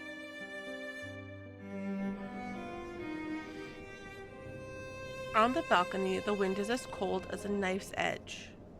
The underworld sky doesn't resemble daytime or nighttime. It remains an unchanging gray. The world before me is deserted and fragmented. Buildings of various architectural structures are present as far as the eye can see. It's as if they've been violently pieced together. In the distance, a crimson barren mountain rises. Large rock chunk floats around its edges.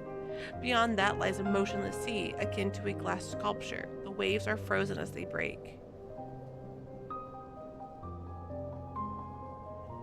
The underworld, described in various books, is nothing like this. You should read less nonsense. These structures seem to be from different worlds. What exactly is this realm? A graveyard. An indescribable shudder spreads from the depths of my heart. I don't understand.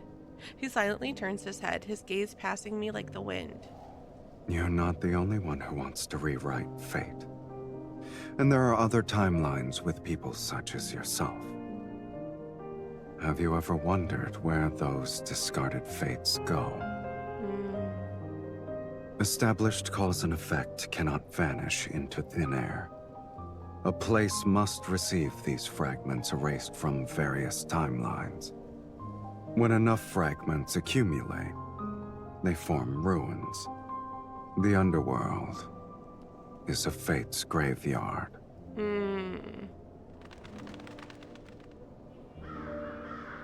Similar to a hunter searching for a carrier above a graveyard, the white crow soars in the distant gray sky. I don't know if I'm stunned by Sylus's words or affected by the countless energies surrounding me. A ringing noise floods my ears and my limbs weaken. The magnetic field here is too chaotic. Your body isn't strong enough to stay outside for too long. Without saying another word, Sylus lifts me into his arms and carries me back. Black-red mist flows out to seal the doors and windows behind us. Aww.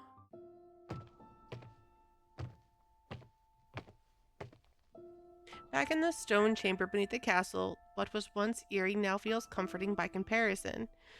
It's suddenly quiet in here. The stone chamber shields me from the chaos outside, and even my breathing becomes steady again. Only being quiet isn't enough. He places me back into the ornate stone coffin. Noticing my look of protest, he pats my hand to reassure me. You'll recover faster here. No wonder you use the stone coffin as a bed. However, humans need plenty of food to recover. We can't just rest. You only require blood now. There's no need for regular meals anymore. Jesus, it was that quick? Fuck. Dauntless, I grab his hand. I've been eating human food for hundreds of years. I can't quit. Even if my body doesn't need it, I still need food to sustain my mind. Otherwise, I'll keep pestering you. How troublesome.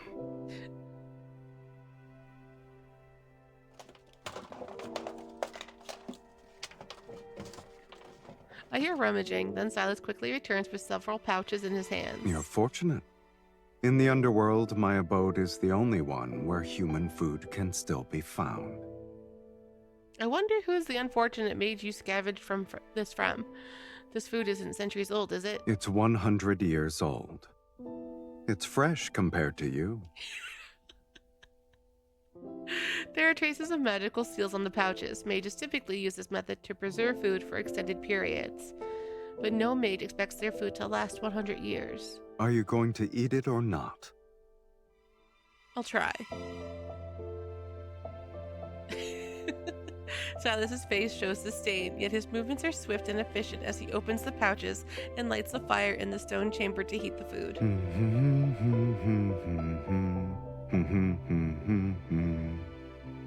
I look at the cold, gloomy stone chamber and the coffin I'm lying in, then my gaze lands on his busy, happy figure. Silas, were you this elated when you were alone here? He pours the heated, sticky mass of food onto a metal plate and hands it to me. No. Gross.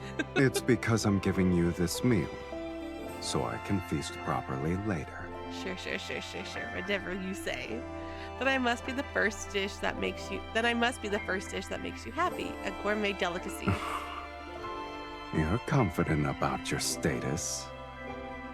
I taste the steaming substance. Although I'm not actually hungry, its aroma still brings me comfort and helps me relax. This isn't my first time lying in a coffin. I was suffocating, and the people around me thought I had died. They hastily buried me in a coffin. Once enough time had passed, I woke up to find myself buried alive. I stare absently at the thick liquid on my plate, but my voice remains steadfast. I struggle to crawl out of the coffin. I bet that place still tells ghost stories about me. But this happened ages ago. After several eons, I doubt anyone remembers. Silas listens quietly. Surprisingly, his mocking expression is nowhere to be seen. Is that why you wish to enter the sacred core? Yes. I lower my gaze. It's the first time I've told anyone my real reason for seeking the sacred core. My suffering stems from a curse. I lost my most crucial memories and only vaguely remember that because of this curse. Only a certain person can grant me a true death. He quietly observes me as if he's looking at a reflection below a lake surface. You want to rewrite your fate to escape eternal torment. Correct. Eternity for me is a nightmare I can never wake from. The flickering candlelight in the stone chamber casts a gentle glow on his face. It encourages me to ask the question that has been lingering in my heart for so long. Do you remember why you're here? That's one more thing we share. For better or worse.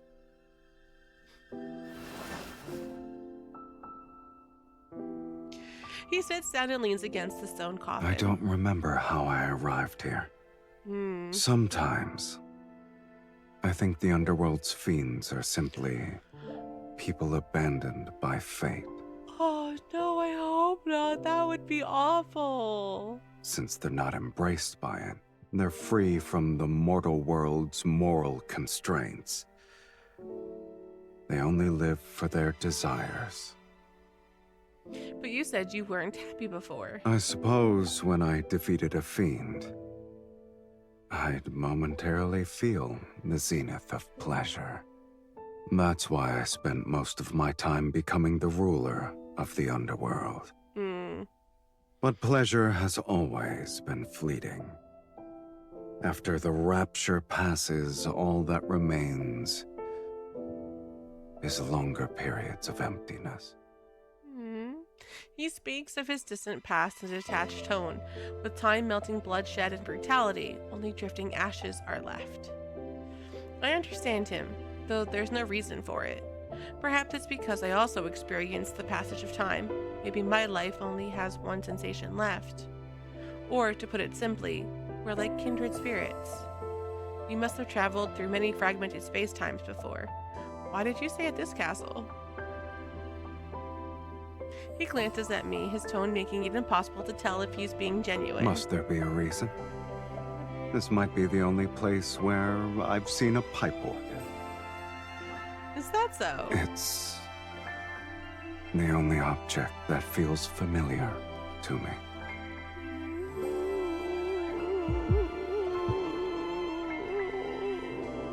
My heart races for no apparent reason. An inexplicable thought appears in my mind. This castle doesn't have to be so deathly silent. After all, its owner isn't cold-hearted. Oh, poor boy.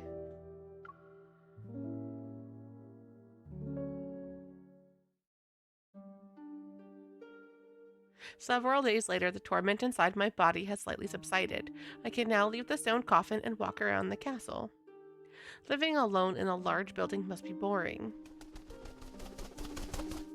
Grayish light pours through the castle's windows as the white crow dives. It's carrying something in its beak.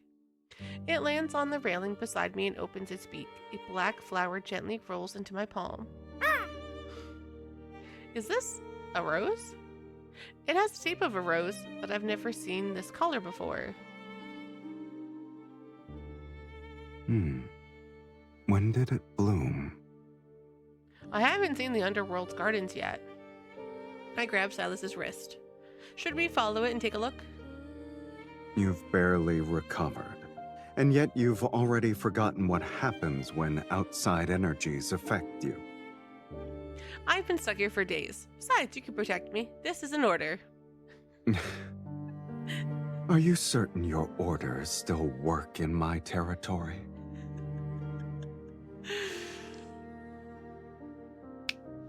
Several wisps of black-red mist faintly swirl around me as if to shield my body. In this place, I'll only abide by them once.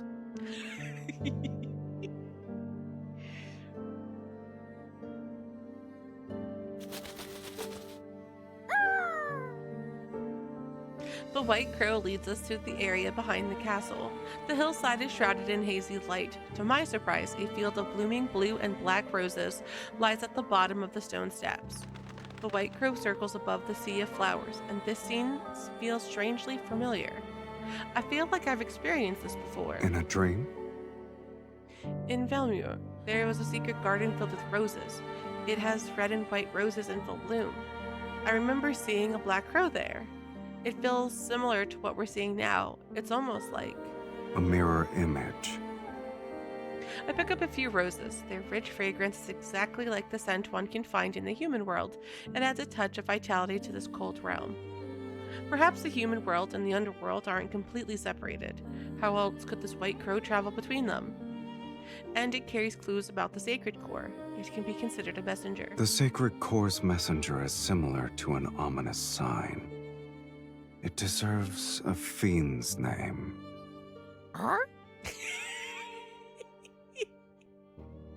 We'll call him Mephisto.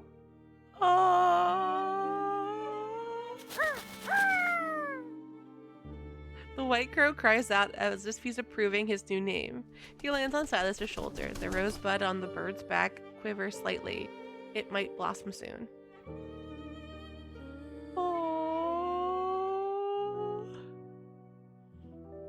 I gather blue and black roses and bring them back to the castle. I arrange them at the bottom of the stone coffin. You're bringing an invasive plant species into my territory. This stone coffin is cold, hard, and deathly gloomy. I doubt I'll ever get used to sleeping in it. I lie down in the coffin. The fragrance of flowers envelopes me and carries a warm sweetness. The roses here smell similar to the ones in the human world. Falling asleep surrounded by this fragrance might give me better dreams. Do you want to try it? Since when did you start believing in these things? I once fell asleep amongst flowers. To be exact, it was in the secret garden I told you about. And you had a beautiful dream. Yes, I still remember it to this day. Tell me about it. Perhaps I might also start believing. After you had your own sweet dream, we can exchange stories. I take Silas's hand. He doesn't refuse and he moves closer as I pull him into the small sea of flowers. Close your eyes and breathe. Doesn't it feel like you're lying in a bed of flowers? I can believe I'm basking in the sun. His tone remains as teasing as ever, but there's a subtle joy in his voice. He has yet to let go of my hand.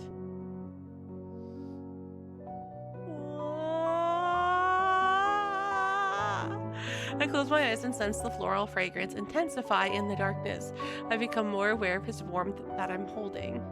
Sylus. When we return to Velmure, I'll take you to that secret garden and show you those roses. All right. Holding hands, we sleep while surrounded by the fragrance of roses. Oh, so freaking sweet. Thirsty. I'm so thirsty. I don't know how long it's been. My body is overwhelmed by an intense, unexpected desire. Dizziness, a parched throat, and emptiness in my chest. This isn't the suffocation heralding an approaching death. It's an uncontrollable hunger. I'm subconsciously drawn to the presence beside me. I don't want the scent of flowers, but this intense burning essence. I can't help but move closer to the source, seemingly in a deep slumber. Silas's eyes are closed. I lower my head towards his chest and inhale his scent. His heartbeat awakens a deeper carnal craving within me. I follow this warmth over his collarbone and his Adam's apple. I'm drawn to the side of his neck. Go get it, girl. Get it, girl. The essence is more evident, its warmth pulsing against the tip of my nose and lips. I want Sylus.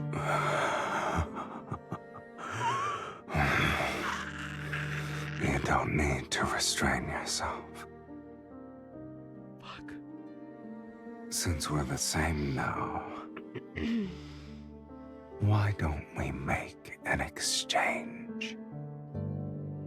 Yes. The wild growing hunger inside me doesn't let me hesitate. I agree instantly. A faint smile crosses his lips as he unhurriedly opens his collar to expose his neck. Slightly raised veins pulse under his skin. Indulge yourself to your heart's content, my dearest wife.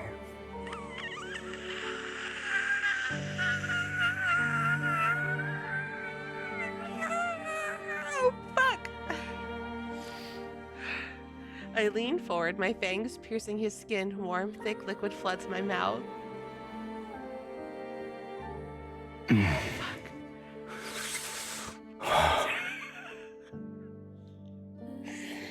my god. The taste in my mouth is rich, cloying. It carries an intoxicating power that makes me dizzy. I feel as though I'm drinking the night's darkness that's been brought to a boil.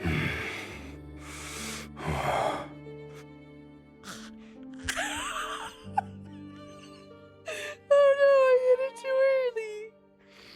As I tilt my head back to catch my breath, Sylus turns his head, opens my collar, and sinks his fangs into the crook of my neck.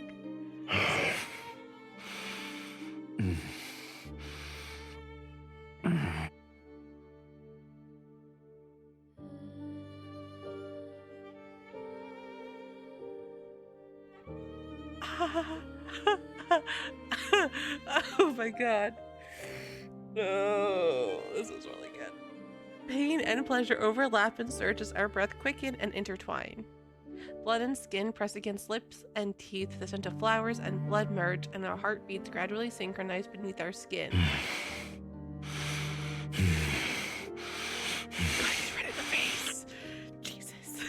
Dark Dark red blood drips from my pierced neck, soaking my disheveled collar. It soon falls onto the roses underneath us.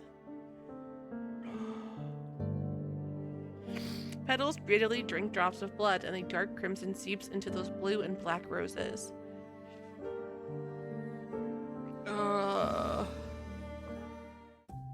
my god. I don't know how long I've been asleep. In a realm between dreams and wakefulness, a slight pull on my skin makes me regain consciousness. Next to me, Sylus lays on his side. He holds a soft handkerchief and unhurriedly wipes away traces of blood from the corner of my lips. His touch is gentle, and his fingertips occasionally brush against my skin. They leave behind a subtle yet unmistakable warmth. Did I wake you? You can sleep some more. I lower my gaze. The edges of the rose petals beneath me are still stained with dark red blood that's partially dried. They're seemingly whispering to me. I recalled the burning roses from my previous dream. Their color was the same. And the person beside me in that dream held the same warmth. Dreams and reality overlap, and I can't tell which one is more real.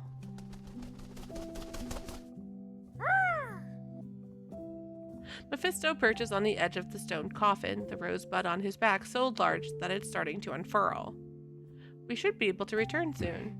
Indeed. Silas's answer betrays no emotion, and my heart, which should be rejoicing, isn't as thrilled as I expected. I'm one step closer to entering the sacred court. I should be happy. My gaze remains captivated by the hand still wiping away blood. His fingertips graze my lips, and his lingering warmth secretly infiltrates my heart to embrace every fiber of my being.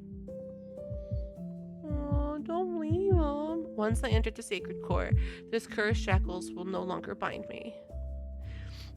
Doubt lurks, its rusty blade silently embedding itself into my heart.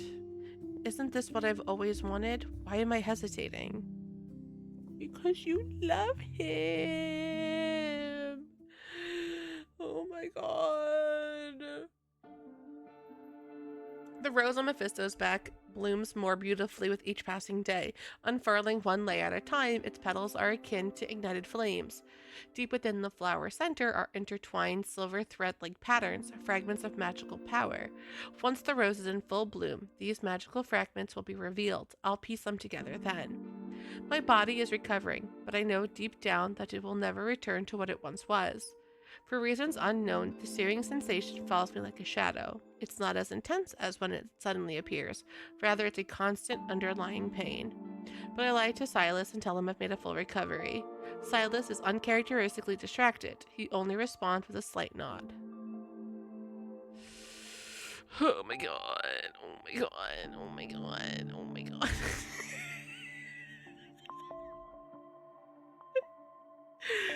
The unspoken truth between us is that after leaving the underworld, we'll reach the sacred core. These should be the last moments of my life in the underworld. Before leaving, I want to leave something behind. Perhaps it's proof that I was here, and perhaps it'll make him remember me. I wipe down the neglected pipe organ deep within the castle, open its cover, and clean the pipes. You're already bored of this place? Or you have a rare hobby for repairing pipe organs? Not necessarily. In the past, I disguised myself as a devout choir member to find a book containing forbidden magics. It was sealed in a chapel. Ah, yes. You do something of that nature. I adjust the pitch of each note until the organ sounds normal again. I stayed there for a long time and learned tuning and repair techniques. I never thought I'd get used to them. I'd get to use them here. I think it's tuned. Do you want to try playing it? Why don't you do that? The only pieces I learned back when we were all monotonous and boring.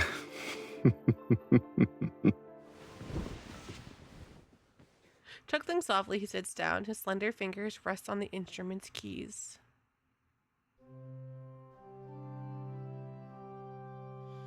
The melody flowing from his fingers reminds me of warmth submerged in water. I'm drawn to the depths of my memories. My heart stirs, and I can't tell if it's because of the melody or the person playing it. Where did you learn to play this piece? I don't remember. It seems like I was born with it. It sounds like a requiem. Is it banal? No, it's tranquil. Entranced, I watch his fingers dance. Sylus, when I die, will you play it for me again? How can you hear it if you're dead? I'll hear it. He doesn't say anything and continues playing. The ancient castle's vast corridors and walls reflect the music back again and again, as if they're trying to crystallize this moment in time. This is our last night in the underworld. That night, the white crow is perched on the castle window. A blood-red rose blooms along the vine on his back. The delicate lines on the petals converge into a silvery white spiral at the flower center. It resembles a dissected nebula. I lean in, dig within the spiral lines, an illusory mirror, which rotates like a kaleidoscope. I see an abandoned courtyard with no distinctive features. There's only a broken stone bust standing alone amongst overgrown weeds. At the end, a narrow path stretches into the distance. Blooming roses line it. The flower's shadows guide my gaze toward the depths of the mist. Something is waiting for me.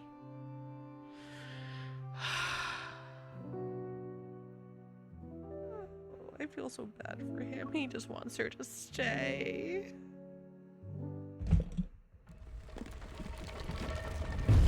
After leaving the underworld and returning to Velmure, we find the estate completely abandoned. All the dazzling treasures have vanished. Even the modest silverware is gone. In the center of the great hall, the large portrait of me and Sylus has been splattered with crimson paint. It's a bloody, grotesque sight.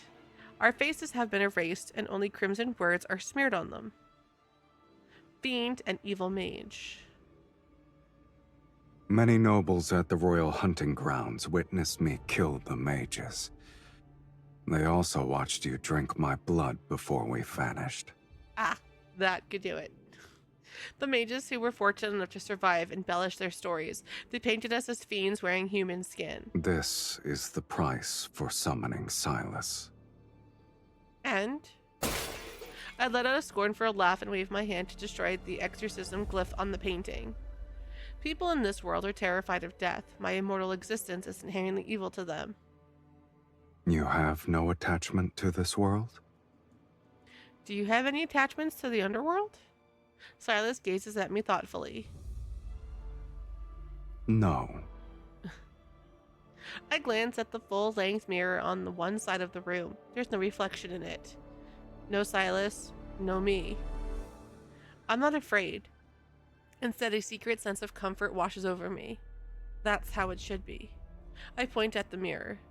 See? We're the same. The same.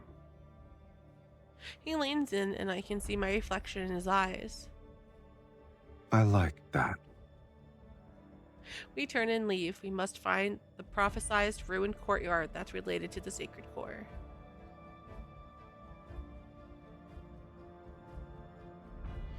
We search Velmure for an abandoned courtyard containing a bust. Mages block our path. They shout nonsense about justice and retribution while waving their staves. However, their eyes reveal their true greed. Justice's cloak is the perfect disguise for desire. In merely a few days, news of a fiend and an evil mage returning from the dead spread like a plague. Mages create rumors that we seek the sacred core to overthrow the world's order and unleash fiends upon Velos. More mages rush to Velmure and use vanquishing evil as a pretense as they compete for the chance to enter the sacred core. Our search for the desolate courtyard amongst ruins continues.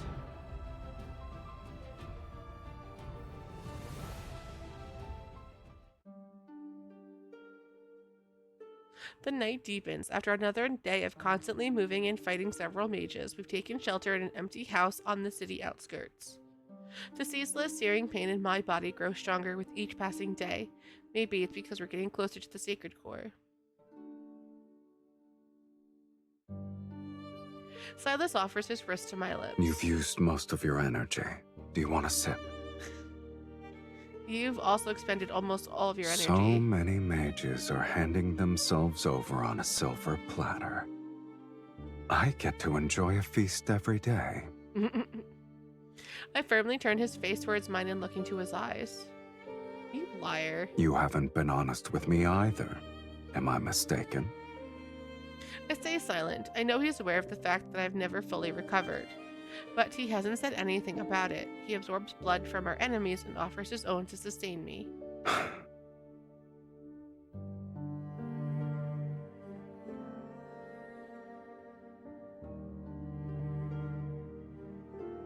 He sighs before he somewhat forcefully pulls me onto his lap. He guides my head to the side of his neck.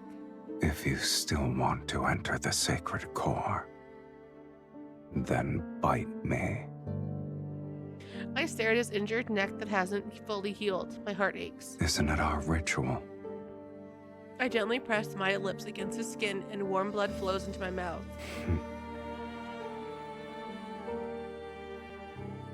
Moonlight veiled in the blood mist shines through the window. It illuminates his gaze, and those unfathomable depths could swallow me whole.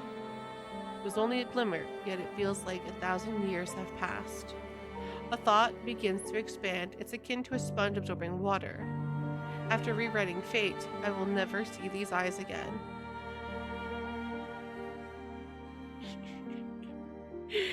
Don't hurt him. Amanda slowly falls asleep in Silas's arms. But even in her slumber, pain is merciless. She frowns and her breathing is rapid, as if an invisible hand is squeezing her heart. Subconsciously, she grasps her fingers before reluctantly releasing them. Oh, she grasps his fingers before releasing them. Silas pauses, then he holds her hand again. Their wrists touch, and the chain binding them flickers with every breath. Somehow, he no longer resents the linkage he wanted to rid himself of. In fact, he wishes it could bind them more tightly together. Supposedly, it's been a long time since he thought about returning to the underworld alone. In his eyes, his dreams, his imagination, her presence exists in his everything. But if their circumstances never change, the one who's staying by his side will continue to endure endless torment. If bearing a curse is your fate, then rewriting that is part of your destiny. Fate isn't the only answer. After all, I never believed in it. If fate demands your suffering, then I will destroy it, no matter the cost. This shall be the price I pay.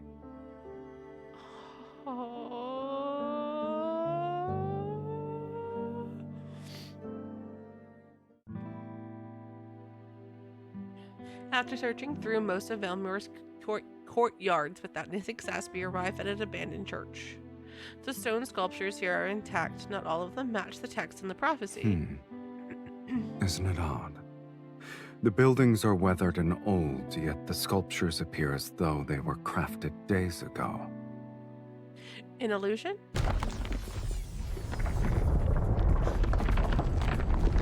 The ground suddenly trembles, the stone breaks, and a massive skeleton rises from the center of the courtyard. Its body is forged from black iron and brittle bones. Dark red flames burn within its chest cavity, and death's essence flows from its hollow eye sockets. This isn't the remnant of an ordinary sentinel. The skeleton swings a massive rust-covered axe, which generates overwhelming energy waves.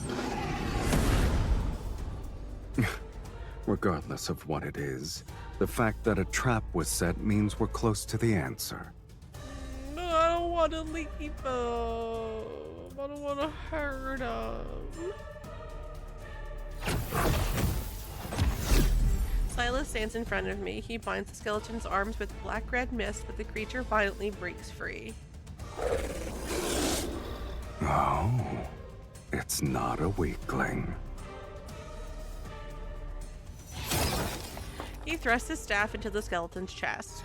I seize the opportunity to cast a spell as I press my hands on the ground. Glyphs appear and spread out from under the skeleton. It's bound in place. Now. Silas's staff pierces the skeleton's chest. Flames surge, but the beast doesn't fall. Brittle bones scatter only to reassemble. Larger than before, the creature stands once more. The giant axe moves across the ground and sends stone fragments flying. The attack makes me slam against the base of a stone statue. Blood trickles down from the corner of my mouth. Get behind me.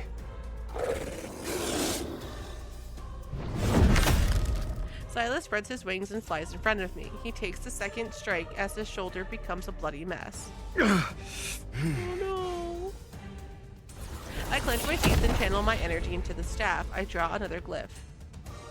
Glyphs spread out and engulf the skeleton. Sylus and I grip the staff together and forcefully drive it through the creature's skull. Flames burst from its eye sockets as its massive body crashes to the ground. In the subsequent silence, only our labored breathing remains.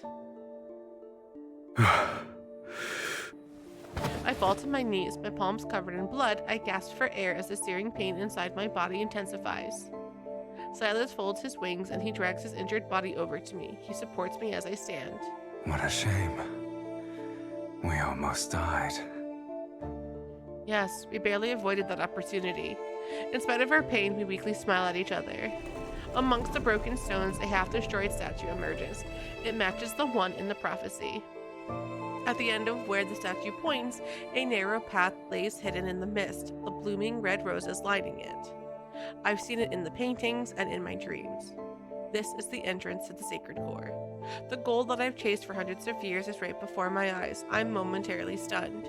This isn't a dream, yes? Sylus stares at the misty path that leads into the unknown. His expression darkens. Since this is what you want, let's continue. I extend my hand toward him. Silent, he looks at it, then he takes it. Hand in hand, we step into the rose-covered path and venture deeper.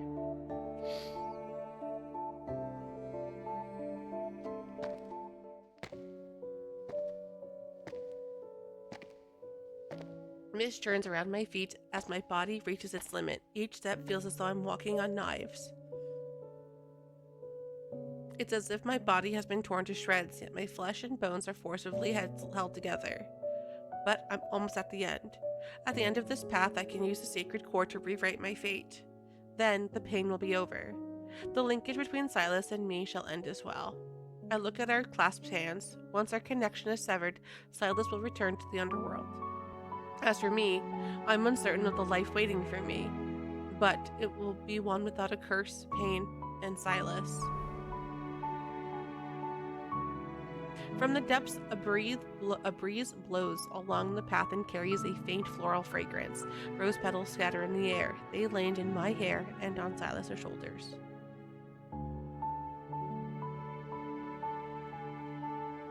My gaze shifts from our clasped hand to his face. I realize he's looking at me. What is it? The entrance is beyond the mist.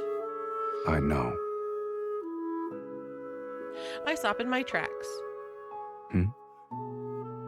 Once I enter it, we might not have the chance to say goodbye. You're eager to bid farewell. I want to do it properly. It's similar to a proper acknowledgement. You don't want me to see the sacred core? All right, then. I wasn't even the slightest bit interested. His tone carries its usual sarcasm, but there's no trace of amusement in his eyes. Should I offer my blessings for your inevitable death? I wish that you'll be free from curses and live an ordinary life without any sort of suffering. Or should I wish for us to never meet again? Oh, no. I take a step, pull his arm, and stand on my tippy toes to kiss his lips. Our lips have left wounds on each other's bodies, and we felt each other's warmth and blood. But this kiss is different. I still want to leave something behind in Sylus' life, even if it's a mere moment. I should let him forget me just as I would forget him. But why do I selfishly want him to remember? Let's sever our linkage. The path ahead is one I must walk alone. Without waiting for his response, I silently recite the spell. The linkage at my wrist begins to glow. With a lingering, gentle vibration, it stretches like a silk thread being pulled apart. The thread of light breaks, its fragments turning into tiny motes of light that float away with the wind. They disappear into the mist. This is what you consider a proper farewell. Oh, I feel so bad. Sylus, you're free now. As I say these words, I feel an unfamiliar emptiness around my wrist. the emotion welling up inside me. Is it reluctance? It won't be long before I'm forgotten. But what makes you think I'll forget you? Of course you'll forget me. It's a lie. He stares at me as if he's already seen right through it, yet he doesn't try to interrupt me. You can rule the underworld again. You'll live forever. I'm nothing more than a fleeting moment. Another lie. You're speaking as if you know what I desire. I hope it's what you want. You gave me another order. In the future, when you play that melody again in your castle, if I'm truly dead by then, my soul will still hear it. He takes my hand, his fingers caressing my slightly trembling palm. Is this the final testament you want to give me? Why not? You'll always abide by my order. With countless unspoken feelings buried in my heart, I look at Sylus and force myself to smile. Farewell, Sylus. Oh, no. I don't like this plan at all. As the mist dissipates, my senses vanish. I can't tell where I am. When I open my eyes again, I find myself in an incredible otherworldly place. This place has no sky and no earth. There's only endless white sand that's constantly flowing. Sand cascades from an indeterminate height, layers upon layers of it almost fill my vision. I struggle to move. I'm like a prisoner trapped on an enormous hourglass. Please listen to my wishes, Sacred Core. The fate I wish to rewrite is one without any curse. The energy within my body is ripped away by an invisible hand. It transforms into grains of white sand that fall into a flowing sea beneath my feet. The sea of sand turns as a human skeleton slowly rises to the surface. Tattered old clothes still cling to it. I can faintly make out an embroidered badge among the rags. The name of it is... Saren? My pupils constrict as my breathing becomes rapid. Sir Saren, the last archmage to enter the Sacred Core, the one who had left clues about its manifestation for future generations. At long last, a prisoner of the Sacred Core has arrived. Oh no. The skeleton's jaw moves slowly as it begins to speak. You've discovered that this is a lie.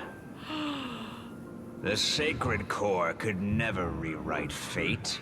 It's merely a vessel that devours the strongest souls.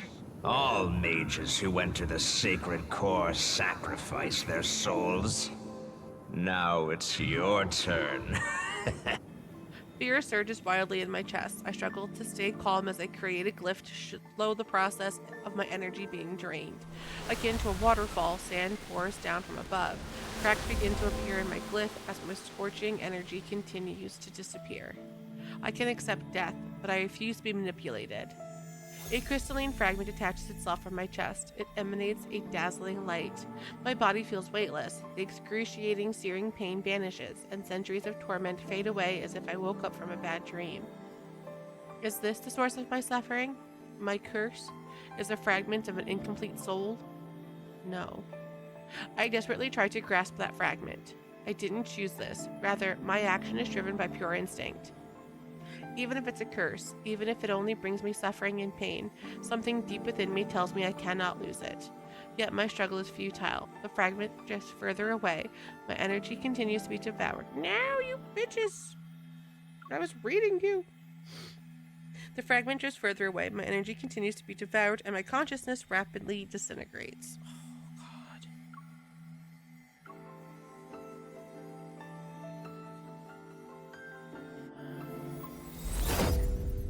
As darkness closes in around me, a familiar light begins to spread from my wrist. The linkage I had assumed was severed pierces the waterfalls of sand. Layers of cascading white are torn apart. The linkage between us cannot be severed. Sylus advances against the sand's flow, his figure akin to a blade slicing through this false world. Don't get any closer. The Sacred Core will devour your soul. You can't stay here. What about you? Have you resigned yourself to your fate? Didn't you say you'd rewrite it? Yet as we speak, you're willing to become a sacrifice? It's too powerful. A mage's power simply can't. Oh, it's too powerful? He grips my hand and pulls me out of the sand. His intense gaze meets mine. Have you forgotten? You're not an ordinary mage. You're the mage who summoned Sylus. Yay! If you're willing to pay the price, then nothing is immovable. Not even fate. Intense dread washes over me as I desperately try to stop him. Sylus, no, no! Yet he only responds with a gentle smile. What? This matter is merely more absurd than death. Massive energy erupts from his body. Waves of intertwined black and red crash against the realm around us. Sand flows upward. Everything trembles and white sand transforms into a violent storm that engulfs everything. I use every ounce of my strength to hold on to him. Yet in the depths of this raging whirlwind, I see a crystalline fragment of his soul float out from his chest. It's swallowed by the sacred core. Sylus! Light explodes between our tightly clasped hands as the space around us collapses with a thunderous roar. We fall endlessly into the chaotic void as he spreads his wings and holds me in his arms.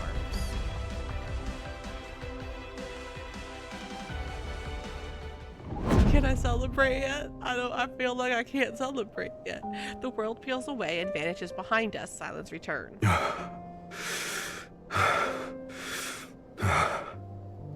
Sylus's breathing is erratic. His face is deathly pale and his body feels unnaturally cold as he holds me.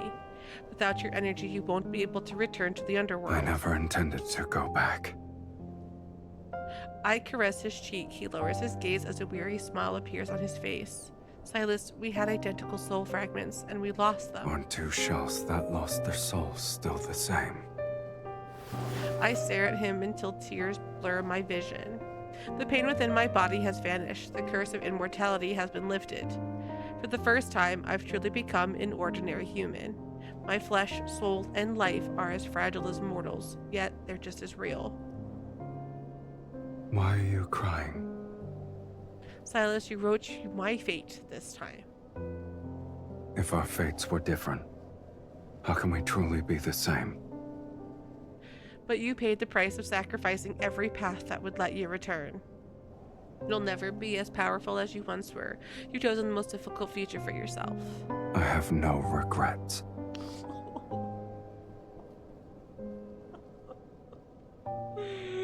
Oh my god. Stop it.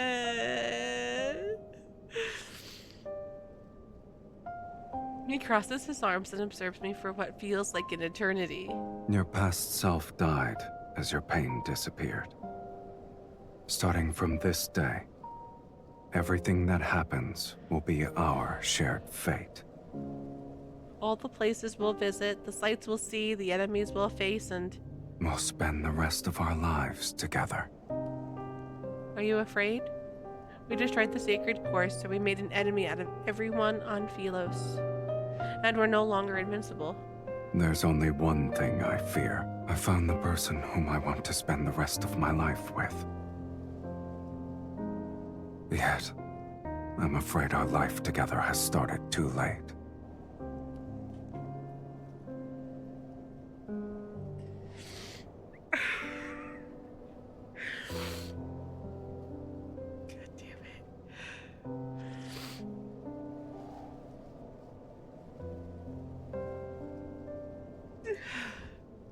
Moonlight descends as the blood mist dissipates with the sacred court. Beneath the heavens, Velmure falls into a brief, peaceful slumber.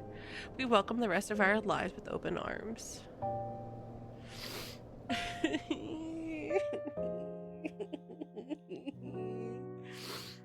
Oh my god.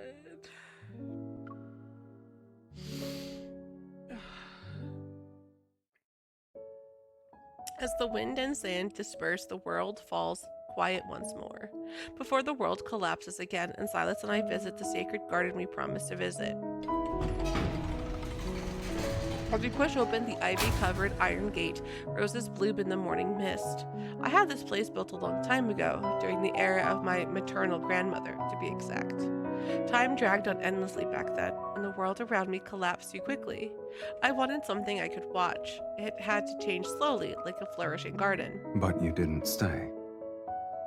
I learned magic, discovered the sacred core, and became aware of your existence. I look up at Sylus. Then we promised to visit this place. I wanted to show you many, many roses.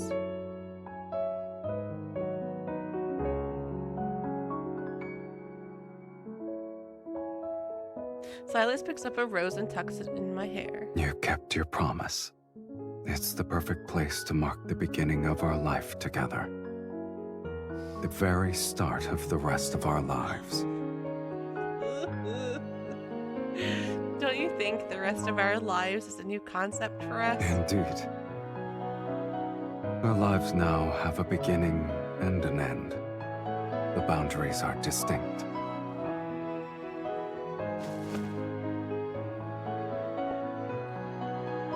He guides me to sit amongst the flowers as the wind blows a floral fragrance envelopes us. A finite life and one shared with another person. I never imagined such a thing before. I imagine we'll travel to many places, mostly remote ones where few people visit. And we'll renovate an abandoned fortress and turn it into a temporary home.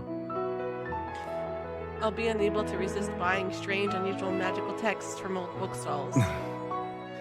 Then I'll pick up some yellowed sheet music while we're there. We'll find a place with a pipe organ so I can listen to you play. What will you do? Are you going to sit there and listen? I could sing. When the weather is warmer, I want to find a ship and go out to sea. Then we'll need to buy one that's sturdy enough to sail to the ends of the planet. I don't care where we go. I only want to sit with you on the mast and watch the moon rise. God damn it. God damn it. Do you think we'll argue? Haven't we argued enough already? But in the future, our arguments won't be about the sacred core anymore. Maybe our reason shall be simpler. So simple, in fact, that it'll be about a dish's seasoning. But our arguments will always end quickly because I'll prioritize your happiness. You sound confident. Tell me more. For example, I could make you a wooden bird that caws. Will you name it Mephisto? If that's what you want. Maybe we'll come back to Velmure every now and then. We'll visit the garden and see the roses bloom in another year. Perhaps we'll be old when we return. I rest my head on his shoulder. That means we truly have spent a long time together. It could be considered one way to rewrite fate. We only need to choose each other to rewrite fate. It's a simple matter. We continue to imagine our future together becomes lighter, richer with every detailed daydream. It's like the rose petals brushing between our palms as they sway in the breeze. Their scent and touch gradually lull me into a sweet dream. Everything is peaceful and gentle before the world's collapse.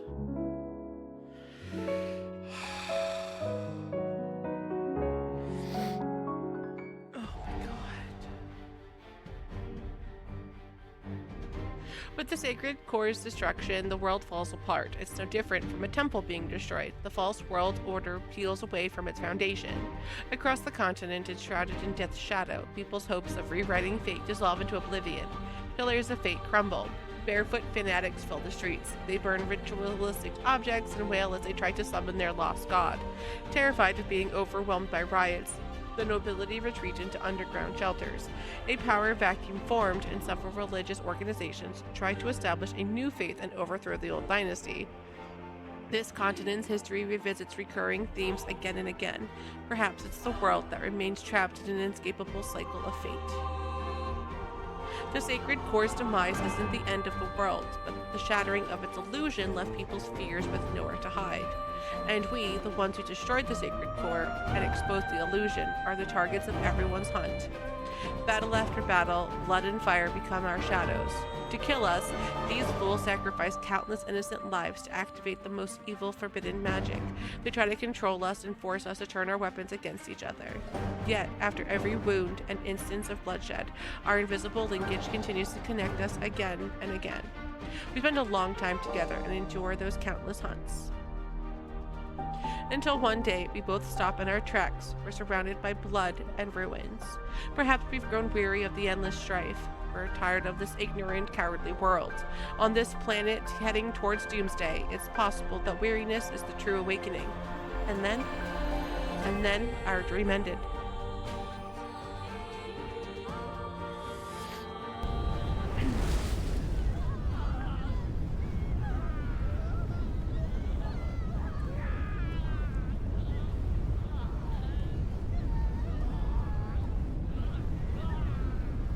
Don't look back.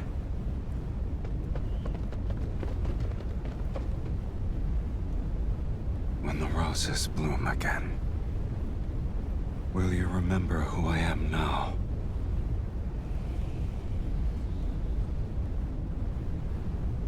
So long as our souls remain unchanged, we'll surely. Intermittent gusts reach my ears. The air is tinged with the metallic smell of rust scorched by flames. In the distance, there's deep rumbling. Perhaps it's the lingering aftermath of endless battles, or the approaching legion. Are you awake? Night has fallen. Moonlight bathes the abandoned garden as charred rose petals drift away in the wind. Sylus sits next to me. Blood from his wounded shoulder congeals into a dark crimson in the night. Was I asleep for a long time? Some time has passed, yes. However, those people haven't found this place yet. I didn't want to wake you. Were you dreaming? Yes, I dreamed about matters from long ago, starting from when our paths first became linked. No wonder you wouldn't wake up. He relaxes and pulls me into his embrace. Looking back, it has been a long time. I almost dreamed about the future we once imagined. Finding a temporary home, hunting for old sheet music, going out to sea, making a wooden bird named Mephisto. You remembered everything. It's easier to remember matters that actually happened. I savor the warmth pressed against my back. The sound of pursuers closing in becomes clear in the distance, but we're used to it. Every dream we've managed to fulfill was intertwined with endless battles and desperate escapes. The world made us its enemy, yet we only held on to the fragments that gave us warmth. We're correct. The future we once imagined has become our past. We've already spent most of our remaining lives together.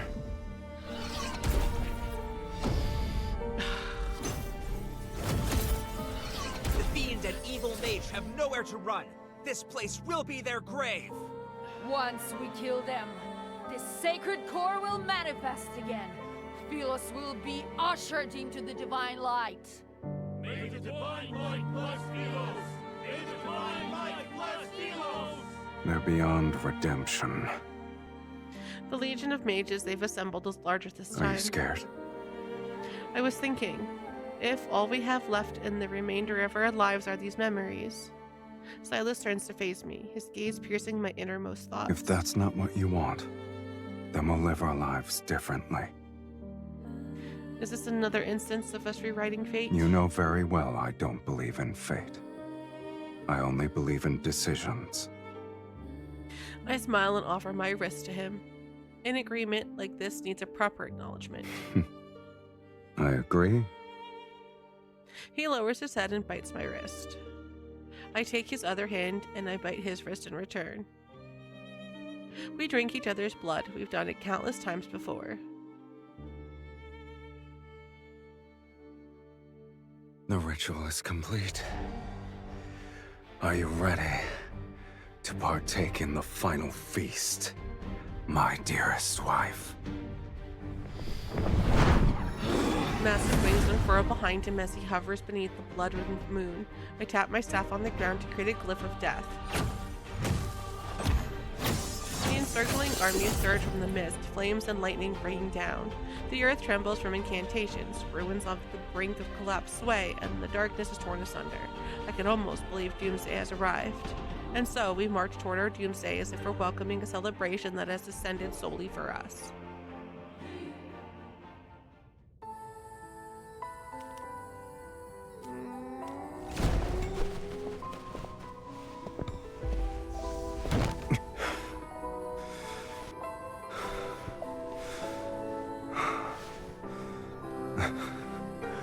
I suppose this is the end.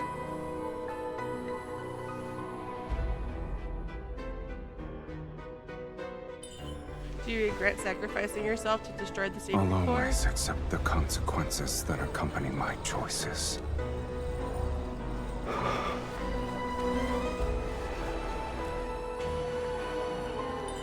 Even though you can't return to the underworld?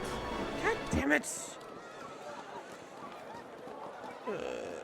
And you end up in this situation with me? What about you? Do you regret rewriting your fate so you could live as a mortal?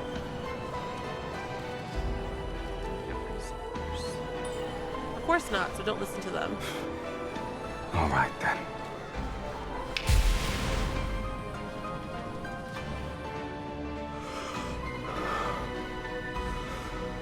For mortals, death is inevitable.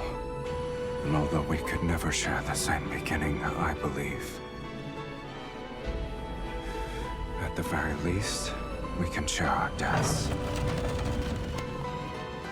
Stop him? Wait, when you were born, did anyone bless you? Just so you're aware, no one wanted me in Philos. Yet it's you who awakened me, the person who blesses me. It must be you.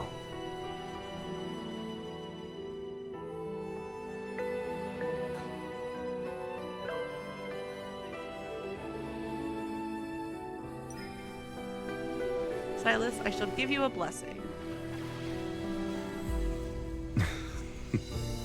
Did you lose your magic and voice already? No.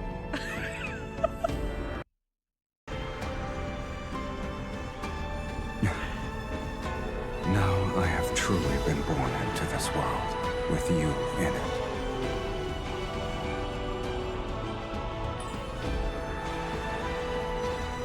Sylus, you're no longer in existence that no one wants.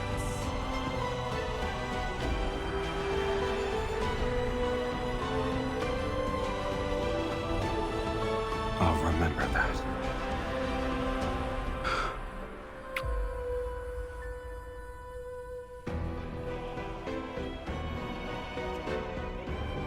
Nice flower.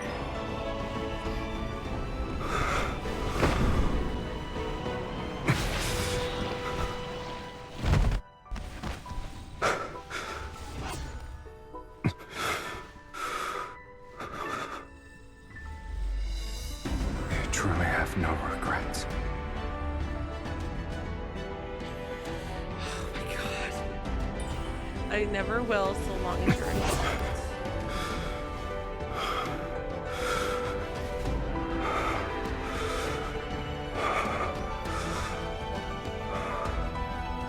From the moment we're born to when we breathe our last, we shall inevitably walk the same path. It's the greatest blessing for us.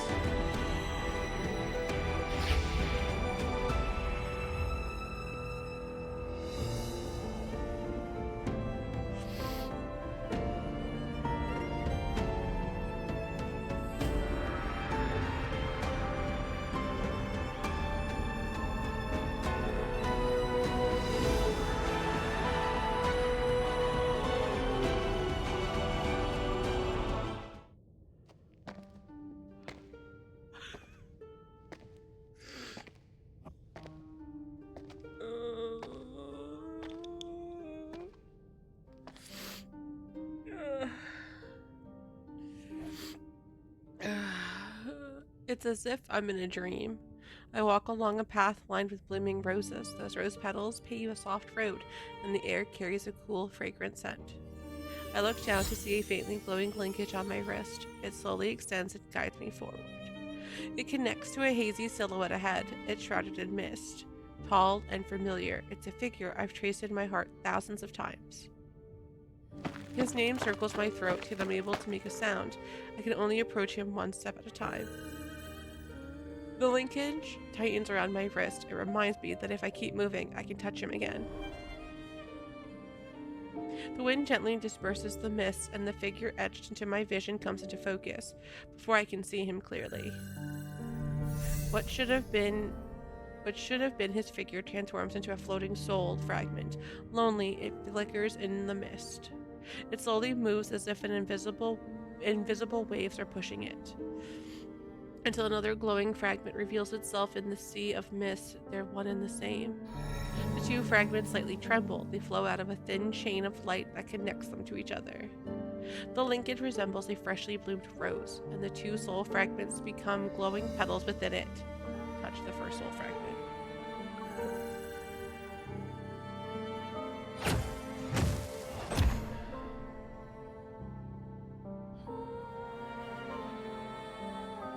Beneath the boundless gray sky, countless fractured world fragments are akin to enormous mouths devouring space and time.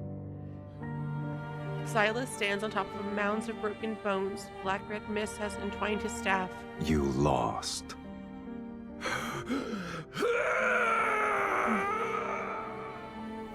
The defeated fiend gradually crumbles to ash amidst agonizing howls. Yet before he disappears, a deep voice reverberates. It doesn't matter if you've defeated the fiends here. This place is fate's graveyard where only incomplete souls can exist. No matter how powerful you are, you're still no different from us. My soul was plundered long ago. I only had the instinct to kill. And you, Sylus, where is the other half of your soul? The other half.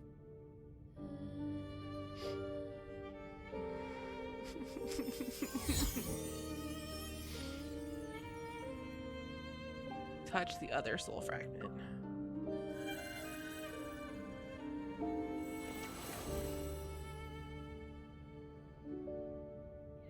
Candles sway in the corner of the hall. A mage's hunched shadow is cast on the wall. With bloodshot eyes, she stares at me. Your immortality isn't the result of divine favor. It's because half of an immortal soul is trapped inside your body. Oh. This isn't a blessing. It's a curse. So long as that immortal half remains within you, you cannot meet death's sweet embrace. You'll only be greeted by endless torment as you're repeatedly torn apart. I hold my breath, my body trembling slightly as vague memories unexpectedly surface. This is my curse. Only I can grant you a true death. A severe headache strikes me and cuts the path that leads to my emerging memories. How can I break this curse? I'm willing to do anything. My teacher remains silent for a moment, as if reciting a prayer for me. Then she speaks. The only method. You must enter the sacred core and rewrite your fate.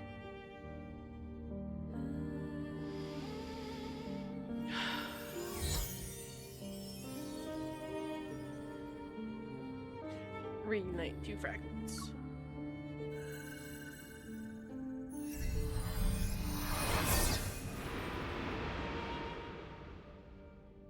We must offer half our soul to the other.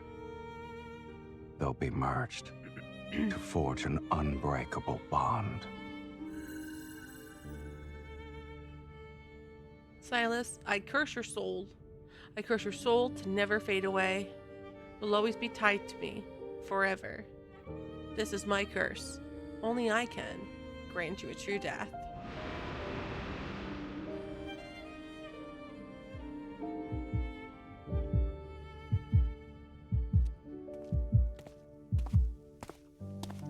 Once again, I walk this path lined with roses. Yet, I'm currently holding the blooming rose. 2 petals are connected as they emanate a golden glow. My body is gradually becoming transparent. The mist before my eyes is gradually dissolving. It reveals an endless darkness, a tunnel leading to a new world. I'm going to leave this world behind. No, I don't want to forget again. You don't need to be afraid of anything. A familiar voice resounds next to my ear. I turn only to find wilting rose bushes around me. But I hear the footsteps of 2 people. I will find you, and we shall inevitably walk the same path. The world we find ourselves in doesn't matter.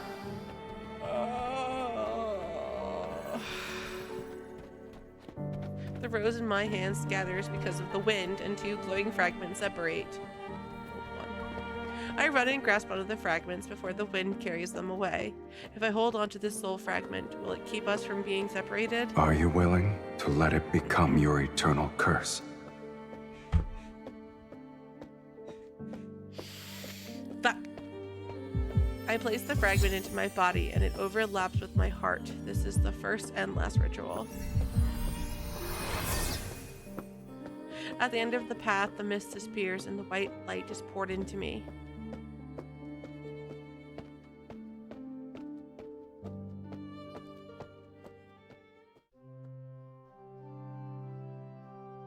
I float through time and space. It's so bright, and yet it's so dark.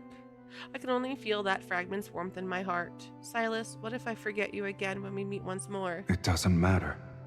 I will recognize you, and we'll be the same. 2 kindred spirits. Oh, this hurts so much. And then, we'll begin our new life together. I'm not alone. Within my soul, I carry my beloved. Oh. Oh, that hurts so fucking much.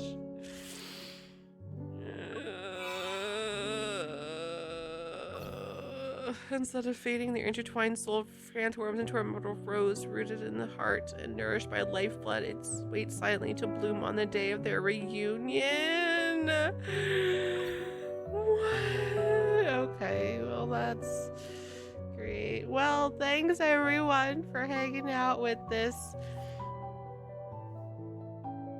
I don't know what you want to call it. This heartbreaking myth.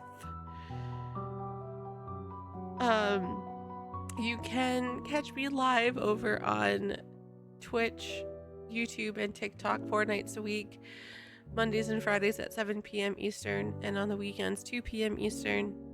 I play a variety of stuff. I do LAD sometimes. I have a bunch of LAD stuff to catch up on, so I'll be posting the newest story very soon, the second half of To Our Yesterday, and a bunch of cards that I have, and maybe some secret times to make me happy and not be a heartbroken mess. So I am a Zane girly, and Sylus is my second, but I know in my heart of hearts that Sylus and MC are the true, like, romantic part of the game. And I'm okay with that. I support it. Oh, I hurt. I need to go cry this one out. Alright guys, as always, make sure you take care of yourself mentally. It is just as important as taking care of yourself physically. I do all hope you have a great and wonderful rest of your night and a fantastic rest of your day. Till later.